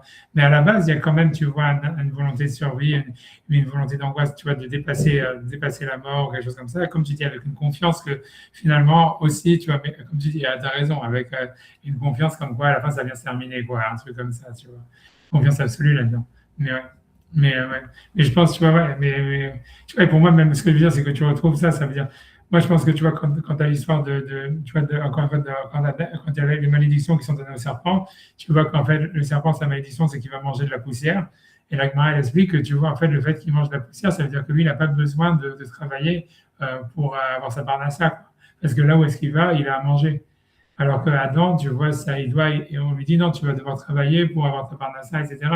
Et tu vois, et quand tu regardes, tu vois que c'est chacun, en fait, il est frappé d'une fragilité supérieure.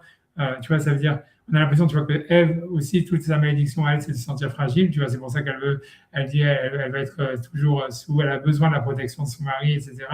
Et tu vois aussi le fait qu'elle se sente, qu'elle va souffrir dans l'enfantement et dans le fait de grandir les enfants, etc. Tout ça, en fait, ça veut dire la difficulté que les femmes, elles ont dans l'éducation et dans le fait d'avoir des enfants, c'est parce qu'elles sont d'une fragilité, quoi.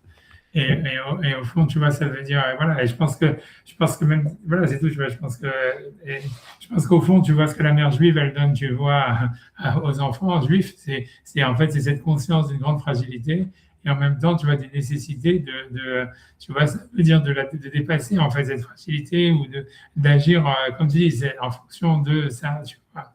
Et c'est pour ça qu'en fait, tu vois, je pense, tu vois, que c'est ça, c'est possible, c'est ça l'idée, tu vois, de la malédiction qui était faite à Ève, etc. Mais bon, bref, j'en sais, voilà, merci. Voilà, mais voilà, enfin, je pense que c'est ça le ridouche de la semaine, je pense que c'est important. Parce que pour moi, ouais, je pense que c'est important. Je pense que c'est vrai, l'idée générale, elle est vraie. En fait, pour moi, que toute cette histoire, qu'il y a Caïn et Ève, qu'il y a la jalousie, que tout est dans le conflit, en fait, et que c'est là où la prophétie elle apparaît, l'élection d'Israël apparaît. Tu vois, c'est pas un accident, c'est pas parce que ils avaient des avérotes, ils avaient, si tu veux, des mauvaises midotes. Je pense que c'est l'essence même. La prophétie ne peut pas exister différemment que ça, quoi. C'est une volonté de puissance, c'est une volonté de dépasser la mort. Et en fait, c'est l'idée. Pourquoi c'est lié avec le fait d'Abraham qui veut à tout prix des enfants, une descendance? C'est parce qu'en fait, c'est lié, en fait, à la base, à l'instinct de survie, quoi. C'est une vision, c'est une sorte d'exacerbation absolue de l'instinct de survie. Ça donne la prophétie, quoi. Ça donne la volonté, tu vois, d'avoir une relation avec le divin, etc. Mais c'est lié à la fragilité aussi, tu vois. C'est pour ça qu'Hachem demande à Abraham de partir de son pays, d'aller ailleurs, etc., d'être en exil. Et après, Hachem il met les enfants d'Israël en exil. Et je pense que la vraie question, c'est de savoir comment est-ce qu'en fait, il y a une sorte de résolution de ça dans le don de la Torah et surtout par Moshe Rabbeinu, etc. On a l'impression qu'il y a une capacité, on peut en fait atteindre ce désir cette volonté de survie, etc. Pas nécessairement par la fragilité, mais peut-être, tu vois, c'est ça ce qui sort de les cas c'est ce qui sort de la Torah dans l'Exode, c'est à travers en fait l'empathie avec les autres, quoi. On a l'impression, tu vois, que Moshe, en fait, c'est juste un type qui est hypersensible et qu'en même temps, lui, il est privilégié dans sa catégorie, quoi, puisqu'il est tout en sachant que son privilège, en plus, il n'est pas justifié parce qu'à la base, il devrait être aussi avec les Juifs en train de travailler et tout ça.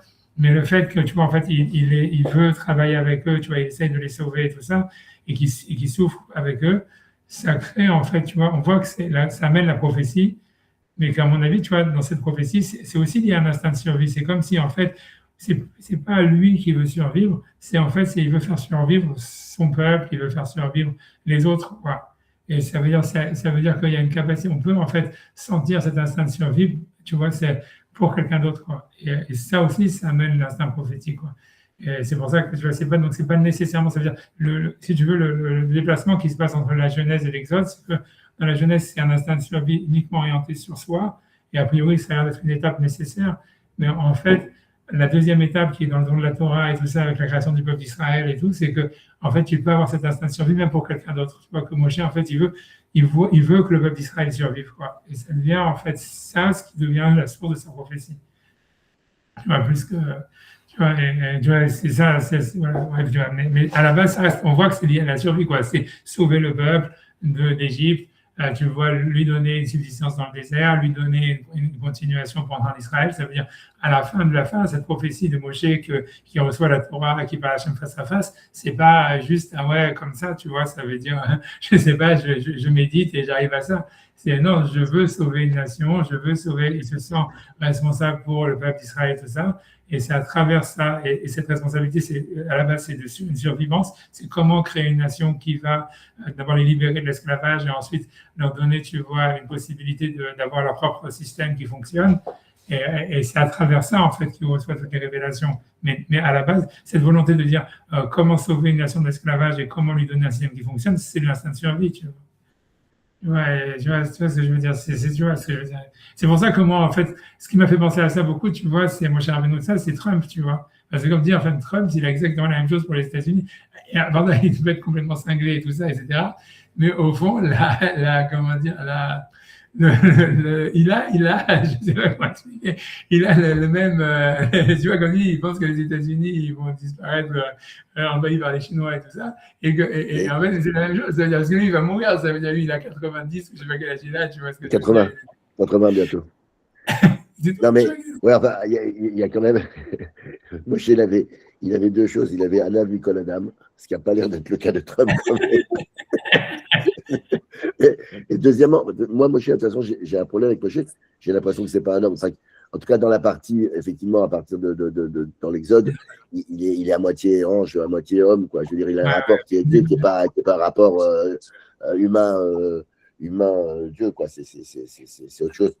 Ça m'embête dans le truc maintenant.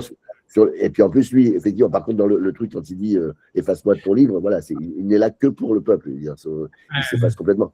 Je ne vois pas bien Trump dire efface-moi de ton livre. Lui, il veut être sur le mauvais chemin. Est-ce qu'on a vu un businessman dire effacez-moi de votre livre? Oui, il y en a eu. Oui, mais il faut les consoler de moi. Ah oui, complètement, oui. Mais ça existe. Donc lui, c'est un businessman, c'est tout. Il traite l'Amérique comme une affaire. Et donc, il essaie ça, le Groenland d'un coup, un PK ici. Tu ne te fâches pas avec tes meilleurs clients. Non, mais non, c'est pas possible. Et tu ne te fâches pas avec tes meilleurs clients, tu ne menaces pas tes meilleurs clients. Enfin, faut être... Non, c'est pas un businessman. C'est une façon.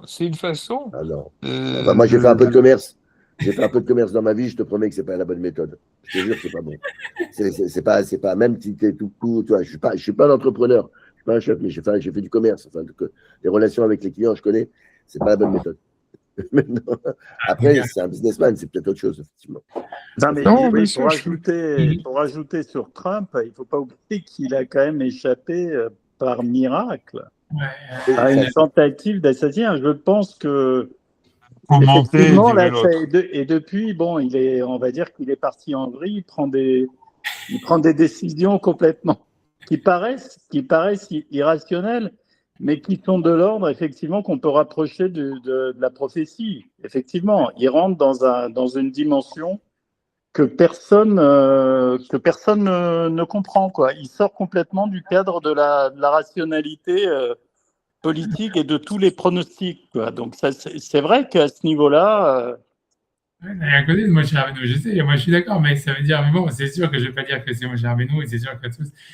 Mais je pense que en fait, moi, ça veut dire, moi, je pense d'une certaine manière que quand quelqu'un, en fait, il s'investit pour son pays, tu vois, quelle que soit son intelligence, c'est-à-dire, tu vois la différence, tu vois, entre Trump, je veux dire, tu vois, et tous les autres hommes politiques qu'il y a aujourd'hui, peut-être, à part Bibi Netanyahu, peut-être, tu vois, mais ça veut dire que Trump, au fond, ça veut dire, on sent que l'intérêt des États-Unis, c'est quelque chose, tu vois, c'est quelque chose de primordial pour lui. Ça veut dire, il y a ses intérêts personnels, mais ça veut dire pour lui, ça veut dire il se sent comme en mission pour sauver les États-Unis. Alors, peut-être comme d'un truc complètement débile qui pense qu'on va se faire envahir par les Chinois ou je sais pas quoi, mais ça veut dire, mais peu importe, tu vois, ça veut dire le truc, mais au fond, il a comme une sorte de, il se sent investi, tu vois. C'est pour ça à ce moment-là que, comme il dit, il ressemble à Moshe, etc. Dans le sens où Moshe, en fait, ce qu'il veut, c'est sauver le peuple, etc. Il se sent investi de cette même, on va dire, de cette même idée, quoi. Alors que tous les autres hommes politiques aujourd'hui, tout ce qu'ils veulent, c'est rester au pouvoir le plus longtemps possible, c'est tout. Et ça fait une différence énorme, en fait, qualitative entre lui et les autres. Non, le dernier homme politique qui avait à peu près ça, et encore, je ne connais pas grand-chose, mais c'est De Gaulle, qui a démissionné, alors qu'il était aux manettes. Maintenant, lui, c'est le contraire. Lui, si on dit on ne veut plus lui, si le peuple ne veut plus lui, c'est-à-dire l'Amérique ne veut plus lui, il dit je reste quand même. C'est le contraire d'un mec qui aime son pays. Enfin, c'est un mec qui n'aime que lui-même. Arrêtez. C'était pour mon réveil que je vous ai dit ça. C'est parce que je savais tout le monde dormait, tout ça. Je me suis dit. Il est pas. J'aimerais bien. Ça serait génial. Il y en a eu. Il y a Begin qui a été comme ça. Begin, il a démissionné. Il a démissionné alors qu'il était pour rien. Begin, il a fini dans un 2 pièces qu'il louait, il n'était pas propriétaire. Oui, mais bon, ce que tu dis, c'est bourré de moraline, quoi. Ça veut dire qu'il faut démissionner pour être pour avoir la grandeur, etc. Je sais pas, moi. Tu veux me comparer à Moshe Rabbeinu, tu veux prendre un mec qui fait du business, qui vole les gens dans la rue pour comparer à Moshe Rabbeinu, il faut se calmer. Moi, je veux bien, mais il faut prendre des choses qui sont comparables. Il m'a dit que Rabbeinu, attends, c'était un assassin, il a fui, je veux dire, c'était un paria. Non, mais il faut regarder l'ensemble du tableau, quand même. Moshe Rabbeinu, c'est un homme politique qui était prêt à lancer une révolte. Il a lancé une première révolte qui n'a pas marché. Il a tué qu'un mec et il a fait comme les Iraniens. Il a tué un, ça n'a pas marché. Il s'est barré et il est revenu quand il pouvait, comme Khamenei, quand il pouvait renverser le chat. C'est tout. Ouais. C'est un homme politique comme les autres. Mais qui pensait aux autres avant de penser à lui. Mais c'est pas le cas Trump. Je veux dire, des hommes politiques, on en a eu des comme ça, mais il n'y en a plus depuis longtemps. Non, mais c'est encore pire. Que Trump, tu peux dire qu'il a développé son instinct de survie dans la jungle du business new-yorkais. Parce que là, oui, tu peux dire que tu tues ou tu es tué. C'est le propre quand même des. Il y a cette dimension en politique quand même. Il y a cette dimension. Je veux dire, à ce niveau-là, peut-être les hommes politiques, effectivement, il faut tuer ou être tué pour arriver au sommet. On ne peut pas arriver comme ça d'une façon consensuelle. C'est une question de survie. Et je pense que c'est lié à la dimension, effectivement, puisqu'on dit que le cœur des rois est entre les mains d'Hachem, etc. Je pense que c'est une dimension qui est effectivement une dimension prophétique qui est liée à la politique aussi. Qui est liée à la politique. C'était ça pour vous réveiller. Maintenant, vous êtes réveillé, on peut avancer maintenant. Donc, rien que j'avance avec moi, parce que tu vois, on n'a pas encore commencé, on est qu'au début du chapitre. Donc ça, c'est cette partie. Je voulais simplement refaire cette Gemara, tu vois, ces 3 lignes de Gemara, parce que pour moi, voilà, c'est-à-dire, le Nefesh HaChaim, il les a complètement, comment dire, escamotés. Ça veut dire, il n'a pas parlé de ce rapport. Tu vois, pour lui, en fait, ça veut dire, dans les Nefesh HaChaim, dans tout ce qu'on a vu, on est en train d'étudier depuis le 6e chapitre jusqu'à maintenant, tu vois, c'est le rapport entre les anges et les hommes, c'est Alice au pays des merveilles, tout le monde va bien, ça veut dire on fait des mitzvot, on donne de l'énergie aux anges, les anges ils viennent nous donner de l'énergie à nous, tu vois, tout le monde est en synchronisme et tout le monde marche, tout le monde est dans la même équipe et tout le monde, tu vois, etc., tout va bien, quoi. Alors, ce que je veux dire, c'est quand tu regardes en fait dans les Midrashim et tout ça, c'est pas décrit tellement nécessairement de cette manière, quoi. Pour moi, c'est ça ce que je voulais montrer. Et dans la suite, donc lui, ce que lui cite dans la Gemara par laquelle il suit, donc c'est le même Gemara, où ensuite, donc j'ai de l'histoire tu vois, ça veut dire, donc la Gemara, elle dit, donc ce passage de la Gemara, que aussi lui, il parle pas, il dit, Vayomer Shalecheni qui a la Shachar, ça veut dire, renvoie-moi parce que l'aube est montée, Marlo, donc il lui a dit, Yaakov à cet ange, il lui a dit, Ganavata, est-ce que tu es un voleur, au Kaviustus, ou bien quelqu'un qui joue au jeu de hasard? Shatam Mitya Minashachar, que tu as peur du matin, dans le sens où ça veut dire, voilà, donc comme s'il doit de l'argent à des gens et s'enfuit, ou j'en sais rien. Et donc, c'est ça l'histoire, Kaviustus, ça veut dire en fait quelqu'un qui a des dettes de jeu, c'est ça ce que ça veut dire. Est-ce que tu as des dettes de jeu ou est-ce que tu es un voleur? Tu vois, Amalom Malachani, il lui dit non, je suis un ange. Tu vois. Et après ça, il leur dit, mais alors, pourquoi est-ce qu'il doit partir, tu vois, etc. Donc il lui dit, Miyom Shinivrati, Lo Egia Azmani, Lo Marshira Adarshav. Et depuis le moment où j'ai été créé, c'est jamais arrivé pour moi le moment de faire une shira jusqu'à aujourd'hui. Donc encore une fois, parce que ici tout le père qui va parler du chant des anges, en disant que le chant des anges, en fait, il peut être fait qu'une fois qu'Israël il a fait son chant. Mais tu vois, ce qu'il a, comment dire, il a pas amené ça veut dire dans la Gemara, parce qu'il a pas ramené ce passage-là, où en fait c'est pas on fait une chanson et les anges ils nous répondent parce que tout va bien. Non, tu vois, c'est une fois que l'ange, et puisqu'ici la Gemara est passée sur un autre passage. Donc avant elle parlait de l'histoire des anges qui attaquent Jacob dans le rêve de l'échelle. Hachem vient les protéger. Ici la Gemara elle revient sur le combat de Jacob avec l'ange, et c'est une autre histoire. Et là-bas en fait l'ange, une fois qu'il a été battu et qu'il a même blessé Jacob, donc ça veut dire que ça a été un combat, a priori, ça veut dire dur, quoi, pas, tu vois, etc. Il dit maintenant je peux faire une shira. Ça veut dire c'est quand l'ange il a été battu par Yaakov, ça veut dire par l'homme, etc., qu'il peut faire une shira. Et tu vois, encore une fois, ça montre que c'est hyper, hyper antagoniste, quoi. C'est pas un rapport comme ça, on fait une shira et les anges, on a donné l'énergie aux anges et ils font une shira parce qu'on l'a fait. Tu vois, il dit à ce moment-là, l'ange n'était pas capable de faire une shira tant qu'il n'était pas battu. Donc, c'est presque du BDSM, tu vois. C'est parce que maintenant, il a été battu et tout ça, jusqu'à maintenant, personne ne l'avait battu. Maintenant, il a été battu pour la première fois. Donc, maintenant, je peux faire une shira. Tu vois, c'est comme si nous, on doit se... Donc, il y a ce rapport, là, en tous les cas, antagoniste avec les anges, qui, au niveau de la shira, que pour moi, qui est très énigmatique. Tu vois, je ne sais pas exactement qu'est-ce que ça veut dire. Tu vois, c'est pourquoi, tu vois, c'est une fois que l'ange, il est battu par l'homme, qui peut faire une shira, quoi. Je ne sais pas quoi dire, tu vois, tu vois, encore une fois, est-ce que c'est parce qu'il y a cette histoire d'instinct de survie, une histoire donc c'est un combat, c'est quelque chose qui est pas si pacifique que ça, tu vois. Je sais pas, tu vois, ça voudrait dire en fait que par exemple tu vas à la choule, je sais pas, tu te lèves le matin pour aller à la choule, en fait ça fait pas sens, tu vois, par rapport au chemin de la nature. Ça veut dire pourquoi tu vas à la choule, pourquoi tu vas faire la prière le matin, pourquoi tu perds ton temps, tu vois, pourquoi voilà, qu'est-ce que tu crois, qu'est-ce que tu vois, ça veut dire dans le monde des anges, ça veut dire en fait où il faut être actif. Ça veut dire, voilà, ce qui va changer le monde ou ce qui va faire un impact, c'est les choses que tu vas faire. Donc, je ne sais pas, tu vois, j'en sais rien, va travailler ou va faire quelque chose, tu vois, va aider les gens, je ne sais pas, fais ce que tu veux, mais il n'y a rien de plus contre-productif, quoi, grosso modo, que de faire la prière, tu vois. Parce que ça, tu vois, ça ne sert à rien. Et qu'en fait, tu vois, l'idée, c'est en ça que c'est un combat avec l'ange. Ça veut dire, ça, c'est ce que l'ange, il dit. Et toi, en fait, quand tu vas contre la nature en disant non, je vais aller faire la prière, déjà, je vais me lever le matin, je vais faire un effort ou des choses comme ça, et en même temps, tu vois, je vais faire un truc qui va me coûter de l'énergie et du temps. Tu vois, en fait, c'est en ça que tu te bats avec l'ange, et c'est parce que tu as fait ça que l'ange, maintenant, il peut faire une shira, quoi. Ça veut dire un truc comme ça, tu vois. Ça veut dire, tu vois, c'est comme si tu veux, comme si maintenant, ça devient plus un miracle. Ça veut dire, à la base, ça aurait été un miracle si Dieu, il faisait quelque chose pour toi.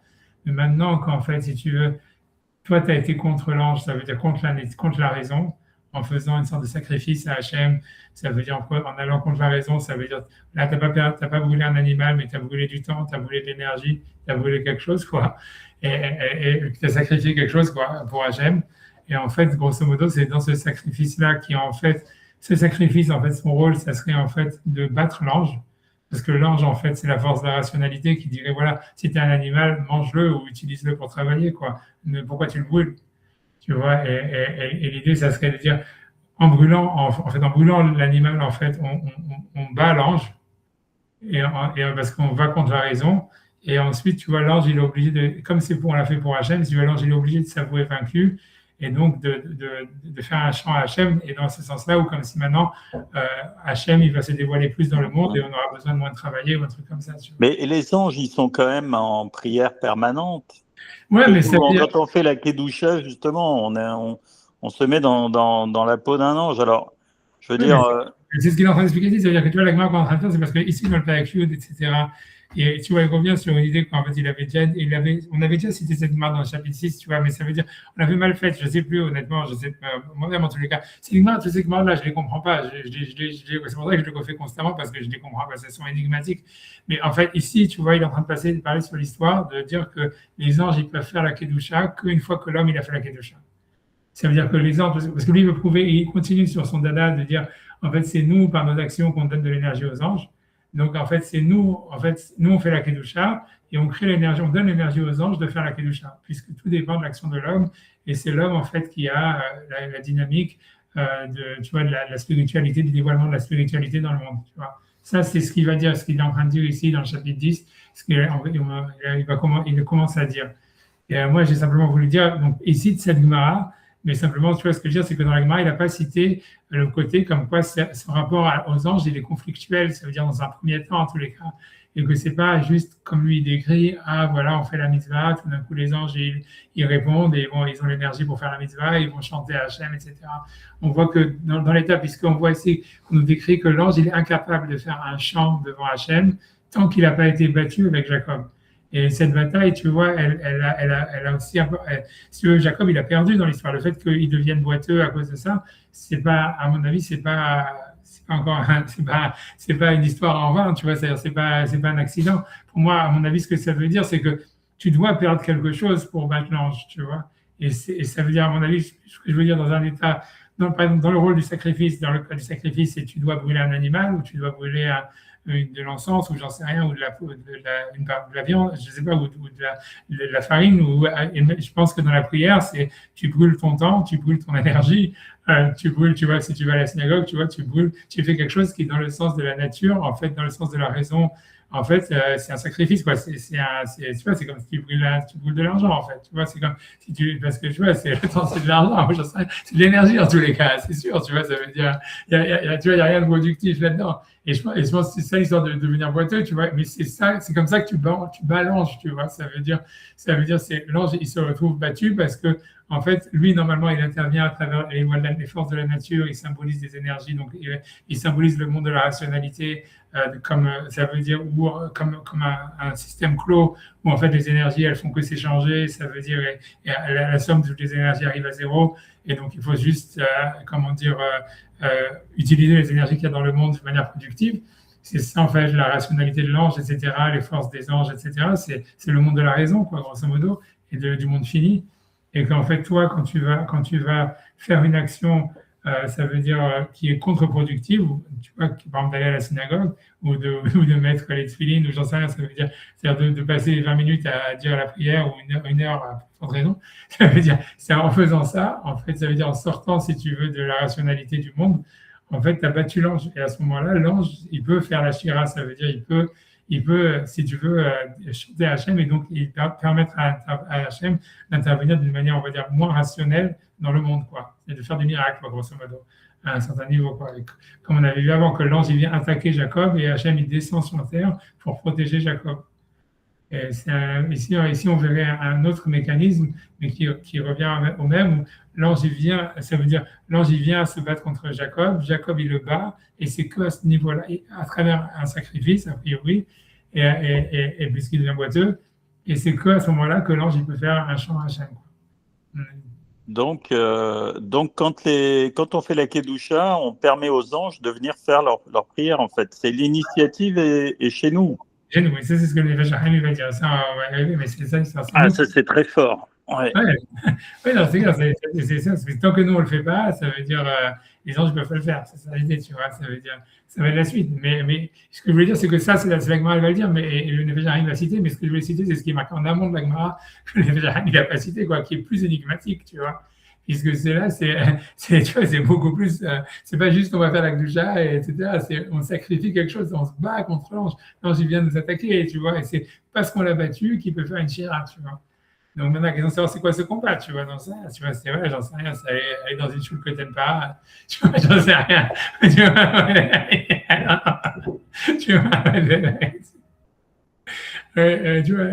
vois, c'est pour ça, tu vois, bon bref, après ça, tu vois, c'est, en tous les cas, Messaya, donc c'est là où la Gemara rentre cette histoire-là. Elle dit Messaya le Afrananel Amarab, Afrananel Amarab, il y a 3 groupes d'anges donc, du service qui disent les chants. Chaque jour, Achat Omeet Kadosh, une qui dit Kadosh, Achat Omeet Kadosh, et l'autre qui dit aussi Kadosh, Achat Omeet Kadosh, Hachem Tsevakot, ça veut dire il est saint, Hachem des armées. Donc, je pense que la preuve, c'est de dire voilà, qu'en fait, la shira d'un ange, ça veut dire c'est un one shot, ça veut dire ils font une shira une seule fois et après ils disparaissent. C'est ça l'idée, tu vois. Et ça veut dire, l'ange, il doit se battre contre l'homme, il doit se battre contre l'ange. Et une fois que l'homme, il a réussi à battre l'ange, il peut faire un chant à Hachem et ensuite il disparaît. C'est ça l'histoire, tu vois. Et c'est pour ça que je lui dis laisse-moi aller parce que c'est le matin, dans le sens où maintenant je dois faire la shira et disparaître. Voilà, complètement, tu vois. Ça veut dire. Et dans tous les cas, c'est sûr. Ensuite, tu vois, donc ça veut dire. Tu vois, ouais, je pense que c'est ça l'idée, tu vois. En tout cas, la Gemara, elle me pose la question, elle dit, mais TV, donc les objectifs, Havivin Israël, il fait un Kadosh Baruch Hu Yoter Mimalacha Sharet. Donc, que les Juifs, ils sont plus importants que les anges du service. Chez Israël, on dit Shira Bekol Shah, parce que les Juifs, ils font une Shira toutes les heures, quoi. Ça veut dire, grosso modo, j'imagine, 3 fois par jour. Mimalacha Sharet, on dit Shira la Pamahan Bayom, alors que les Malacha Sharet, ils font une Shira une fois dans la journée. Mais peut-être que Bekol Shah, ça veut dire que le fait même qu'on existe, c'est une chant pour Hachem, j'en sais rien. Vamrela Pa'amahad Beshabbat, il y en a qui disent une fois par semaine. Vamrela Pa'amahad Bachodesh, il y en a qui disent une fois par mois. Vamrela, il y en a qui disent Pa'amahad Bashana, une fois par an. Vamrela Pa'amahad Beshavua, il y en a qui disent une fois tous les 7 ans. Vamrela Pa'amahad Beyovel, il y en a qui disent une fois tous les 49 ans. Vamrela Pa'amahad Ba'olam, il y en a une seule fois dans l'histoire de l'univers. Peu importe, ça doit être des niveaux d'ange, tu vois, quelque chose comme ça. Mais que les Juifs, eux, ils sont constamment, tu vois, ça veut dire, ils sont constamment en train, ils sont une chanson à Hachem constamment, quoi, d'une manière, ça veut dire dans le fait même qu'ils existent a priori. C'est des poètes. Ça veut dire on est des musiciens, poètes vivants à travers notre vie. C'est ce qu'Agma dit. Et ensuite, elle dit Israël, Maskim et Hachem, Achar Tevot. Et donc, Israël, donc, ils peuvent mentionner le nom d'Hachem dans leur shira, qui semblerait que la shira d'Israël, c'est vraiment Shema Israël, Hachem Elokeinu, Hachem Echad. Donc, ils disent le nom d'Hachem après le deuxième mot, après 2 mots, en disant Shema Israël, et ensuite Hachem Elokeinu, Hachem Echad. Alors que les anges, ils peuvent dire le nom d'Hachem qu'après 3 mots. Kadosh, Kadosh, Kadosh, Hachem Tsevakot. Tu vois, et c'est surtout ça ce qui est important, tu vois, parce que le Feshachaim, lui, c'est cette partie-là qui cite, c'est la seule. Mais les anges n'ont pas le droit de faire un chant en haut, donc de dire la Kedusha, Israël et Mata, jusqu'à ce qu'Israël, ils font la Shira en bas. Donc, c'est nous qu'on permet aux anges de faire la Shira. C'est pour lui, c'est ça ce qu'il veut prendre comme partie, de dire que voilà, tout est généré par l'homme, chez Neymar, tu vois, parce que le verset dit, ça veut dire dans le chant, quand ils chantent ensemble les étoiles du matin. C'est vrai que les étoiles du matin, c'est les Juifs, tu vois. Ça veut dire, je ne sais pas pourquoi, parce qu'on est tous des stars. Mais c'est sûr, parce que c'est pour ça, peut-être, tu vois, j'avais pas pensé à ça. Et je pense que c'est parce que tu vois, il y a les 12 tribus qui sont comparées aux 12 Mazalot, etc. Et puis, dans le rêve de Yosef, il y a les étoiles, c'est les tribus, etc. Donc, c'est pour ça que les peuples d'Israël, il est appelé les étoiles du matin. Peut-être aussi, tu vois, tu as l'étoile de David là, dans les drapeaux d'Israël. Donc, ça veut dire quand ils chantent ensemble les étoiles du matin. Et ensuite, le verset dit Vadar, Bayariou, Kol Bene Elohim. Ils ont la ria, ça veut dire ils ont sonné, a priori, ils ont sonné tous les enfants des dieux, ça veut dire tous les anges. Bien que le Zohar il explique le mot Bayariou, que c'est Miachon-Ra, ça veut dire. C'est encore une fois, ça peut être interprété, ils se sont affaiblis ou ils viennent s'opposer ou quelque chose comme ça. Dans le Zohar, il y a une explication comme ça. Mais en tout cas, ici, la Gemara, elle dit simplement que quand ils ont chanté ensemble les étoiles du matin, alors, Vayari ou Golben Elohim, c'est qu'à ce moment-là où les anges, ils peuvent commencer ça veut dire à chanter ou à sonner envers Hachem, etc. Vers Hachem. Et donc, tu vois, donc, maintenant, ok, tu vois, et donc lui, pour le Nefesh HaChaim, lui, il va simplement citer ce passage de la Gemara pour expliquer que tout dépend en fait de la dynamique, que c'est l'homme qui crée les anges, qui crée l'énergie aux anges, etc., et pas le contraire, etc., etc. Mais bon, bref, tu vois, encore une fois, je veux dire, tu vois, le truc, c'est qu'on voit que c'est plus complexe que ça, encore une fois, à cause du côté antinomique qu'il y a, etc. Et comme je vous ai dit, a priori, ça serait l'action, elle serait d'aller contre les anges, c'est-à-dire de faire quelque chose qui est en fait contre la raison, contre la rationalité. Voilà. Bon, bref. Voilà, mais je veux simplement, voilà, moi, je vais dire, donc on va faire le PRQ, je recommence le PRQ, on commence le PRQ, quoi. Je voulais quand même citer la Gemara, tu vois, pour, voilà, parce que, voilà. Là, je peux m'enlever le sharing. Bien que voilà, la Gemara, il y a encore beaucoup à faire dessus, mais tu vois, encore une fois, j'ai pas, on l'a fait. Donc, je relis la Gemara. Donc, je reprends le PRQ, donc on est Nefesh Haim, PRQ, et Bert Hashem, on va voir ce qu'on arrive à faire. Ok. Donc, il dit Valpisé, il va voir Pécher d'abord. Donc, il dit, pardon, c'est le PRQ d'Aleph, on est PRQ d'Aleph, excusez-moi, le PRQ d'Aleph, mais à table. En plus, celui d'Aleph, je crois qu'il est encore plus long que lui. On va voir. On va peut-être pas le finir, mais c'est pas grave. Et ça veut dire c'est la raison pour laquelle donc les anges, ça veut dire que c'est la raison pour laquelle les anges, quand ils sanctifient dans les cieux, qui sont au-dessus du ciel, même tinin, ils doivent attendre, mais les shalesh kedushatam, donc de tripler leur kedusha, adachar shanu meshalshin kedusha lemata, jusqu'à ce qu'après nous on ait dit la kedusha en bas 3 fois. Bien que dans la Gemara, on a plus l'impression, c'est quand on fait le schéma Israël qu'on leur donne la possibilité de dire Kadosh. Mais bon, lui, il explique qu'en fait, c'est nous, quand on dit Kadosh, on donne la possibilité aux anges de dire Kadosh. Kanam et Perek Vav Baga. Donc, il dit Afshik Dushatam les mal avec Dushatenu, bien que la sainteté des anges, elle est au-dessus de notre sainteté à nous.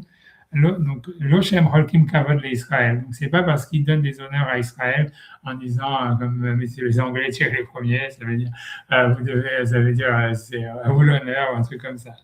Et là, chez En le Kocham, c'est simplement, ils ne peuvent pas, il n'y a pas dans leur énergie ou dans leur possibilité, Klal, dans aucune manière, mais cette Asmam, du fait même de leur essence, l'histoire PM, d'ouvrir leur bouche, les Agdish, les Yotzram, pour sanctifier leur créateur, à l'Aliyat Kol Kedushat Israël Alea Milemata, jusqu'à ce qu'elle monte la voie de la sainteté d'Israël, de la sanctification d'Israël, vers eux par en bas.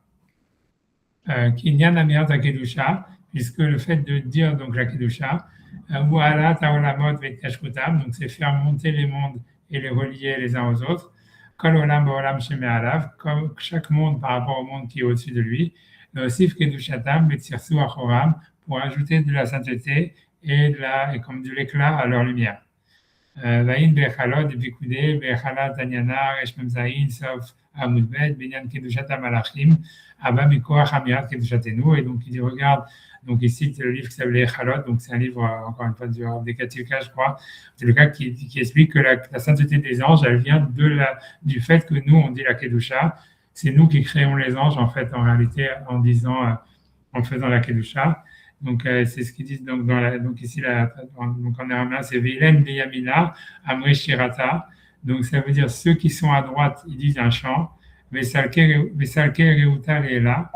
Et ça veut dire, ça monte en fait une volonté vers le haut. Amre Kadosh, ensuite ils disent Kadosh. Veilen Dismala, et ceux qui sont à gauche, Amre Shirata, ils disent un chant. Vesalke Reuta Leela. Et la volonté vient vers le haut, Amre Baruch, ils disent Baruch. Et c'est unifié dans la sainteté. Avec tous ceux qui savent sanctifier leur créateur d'une manière spécifique.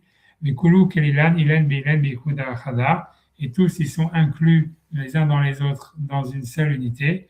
Ils sont liés l'un avec l'autre et se lient l'un avec l'autre à des koulou et tavidou keshura chada verucha chada jusqu'à ce qu'ils deviennent une seule ligne ou un seul poutre et un seul esprit, ou mitkashkan benun dilela, et il se lie avec ceux d'en haut, les mirve kulahad pour devenir un, et kalela dabela pour s'inclure l'un dans l'autre.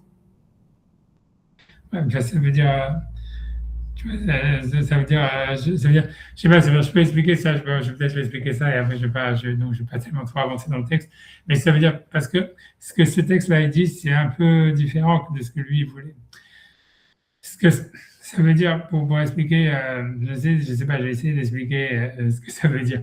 Ça veut dire, en réalité, c'est comme ça, c'est quand nous, en fait, on a l'intention de dire un mot, par exemple, de faire une prière ou de dire la Kedusha, etc., en réalité, c'est pas juste, tu vois, c'est-à-dire c'est simpliste d'expliquer, de dire que comme s'il y aurait le mot, ça veut dire nous on fait l'action et on crée l'énergie qui permet à l'ange de faire la kedusha.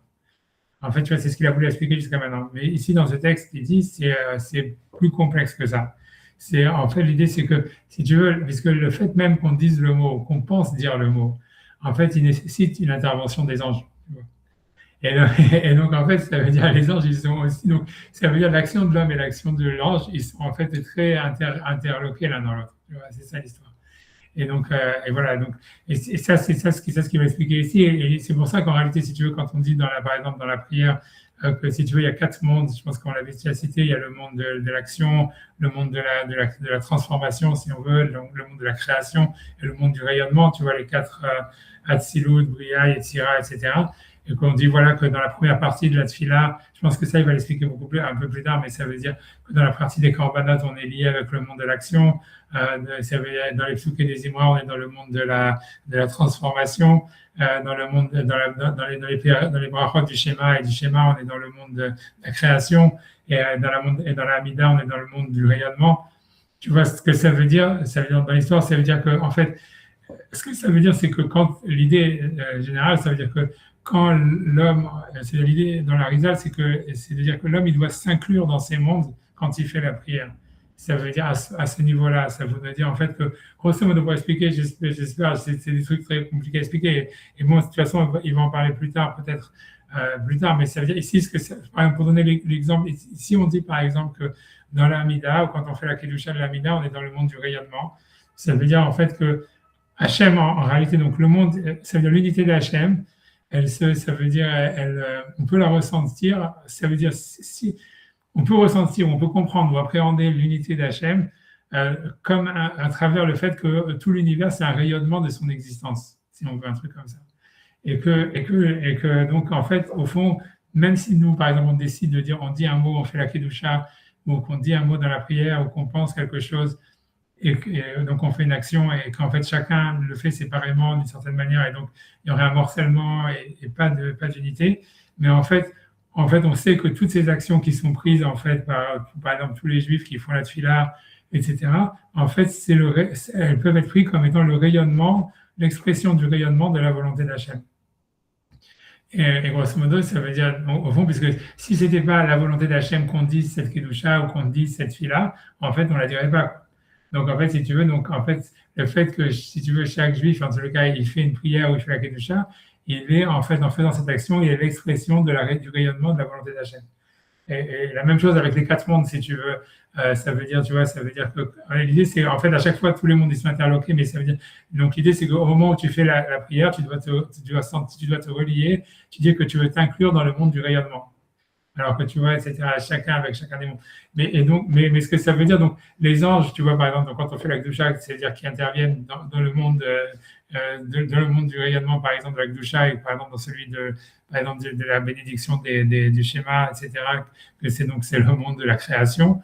En fait, si tu veux, donc, l'idée, c'est que ces anges-là, en fait, voilà, on les crée au moment où on fait la Kedusha, mais en même temps, et c'est eux qu'on doit les sentir comme s'ils interagissent à travers nous aussi, tu vois, si tu veux. C'est ça l'idée, quoi. Donc, tu vois, encore une fois, c'est interloqué, c'est une unification, c'est une unité, quoi. C'est pas juste, tu vois, c'est pas juste, voilà, on a fait la Gdusha, donc maintenant les anges peuvent faire la Gdusha. C'est ça, ce texte-là, il voudrait dire, non, les deux actions, ça veut dire les deux mouvements, ils sont interloqués l'un dans l'autre, en fait, et on ne peut pas les dissocier, quoi. D'où l'idée qu'il y a une étape antagoniste qui est encore plus difficile à comprendre, tu vois, c'est là que lui, il n'a pas voulu citer, qui expliquait qu'en fait, c'était le fruit d'une relation antagoniste. C'est encore plus difficile à comprendre puisque, en fait, c'est interloqué l'un dans l'autre, puisque c'est les anges, ils nous font agir pour dire la Gdusha, nous, on crée les anges pour la Gdusha, et ça s'unifie l'un dans l'autre, donc on ne comprend pas comment est-ce qu'il y a des étapes où, en fait, il y a un antagonisme, tu vois, etc., un combat ou quelque chose comme ça, tu vois. Bref. En tout cas, c'est ça ce qu'il a cité, ici dans cette histoire de. Je vais essayer de finir la page, après je vais arrêter, parce que je vais dire. Je me dis, je sais pas. Je vais finir le.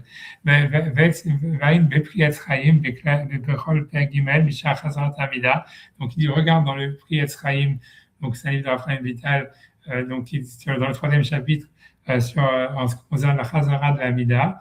de voir Sham, Kavanat Inyan Amirat Akdusha, où là-bas c'est expliqué en fait l'intention de faire la Kedusha, Shualat Vetkashrut Haolamot Elyonim, donc c'est faire remonter et réunifier les mondes suprêmes, et aussi Bahem Aledeze, Tosefet Kedusha Veorelion, pour ajouter dans les mondes supérieurs, par le fait qu'on fait la Kedusha, donc un rajout de sainteté et une lumière suprême, donc qui vient de la matière.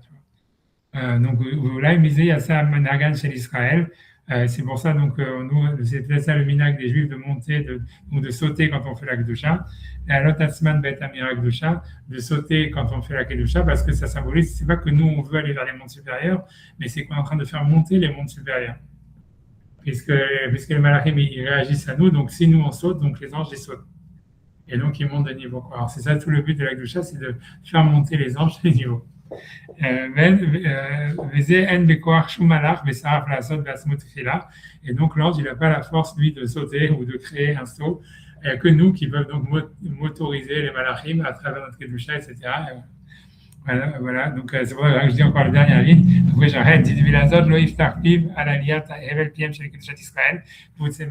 pour ça qu'il ne peut pas ouvrir sa bouche jusqu'à ce que monte la buée de la bouche de la sainteté d'Israël qui sont rassemblés en bas. Tu vois, encore une fois, parce que il parle du son, tu vois, de la Kedusha, parce que son problème, c'est de savoir comment puisque l'action elle-même, les anges, ils interviennent dans l'action, tu vois, donc à la fin, qu'est-ce qui est vraiment le moteur, en fait, c'est le résultat de l'action. Donc c'est le son, en fait, qui fait, ou même la buée de la bouche qui sort de la bouche d'Israël, qui fait, en fait, que les anges, ils ont de l'énergie, quoi. Je vais voir des interviews, tu vois, dans ce ok, après ça, j'arrête ici. Enfin, c'est comme j'arrête ici. Oui, c'est bon. Moi aussi, je suis. Azak. Alors, c'est Shalom, comme tout. Que des bonnes choses.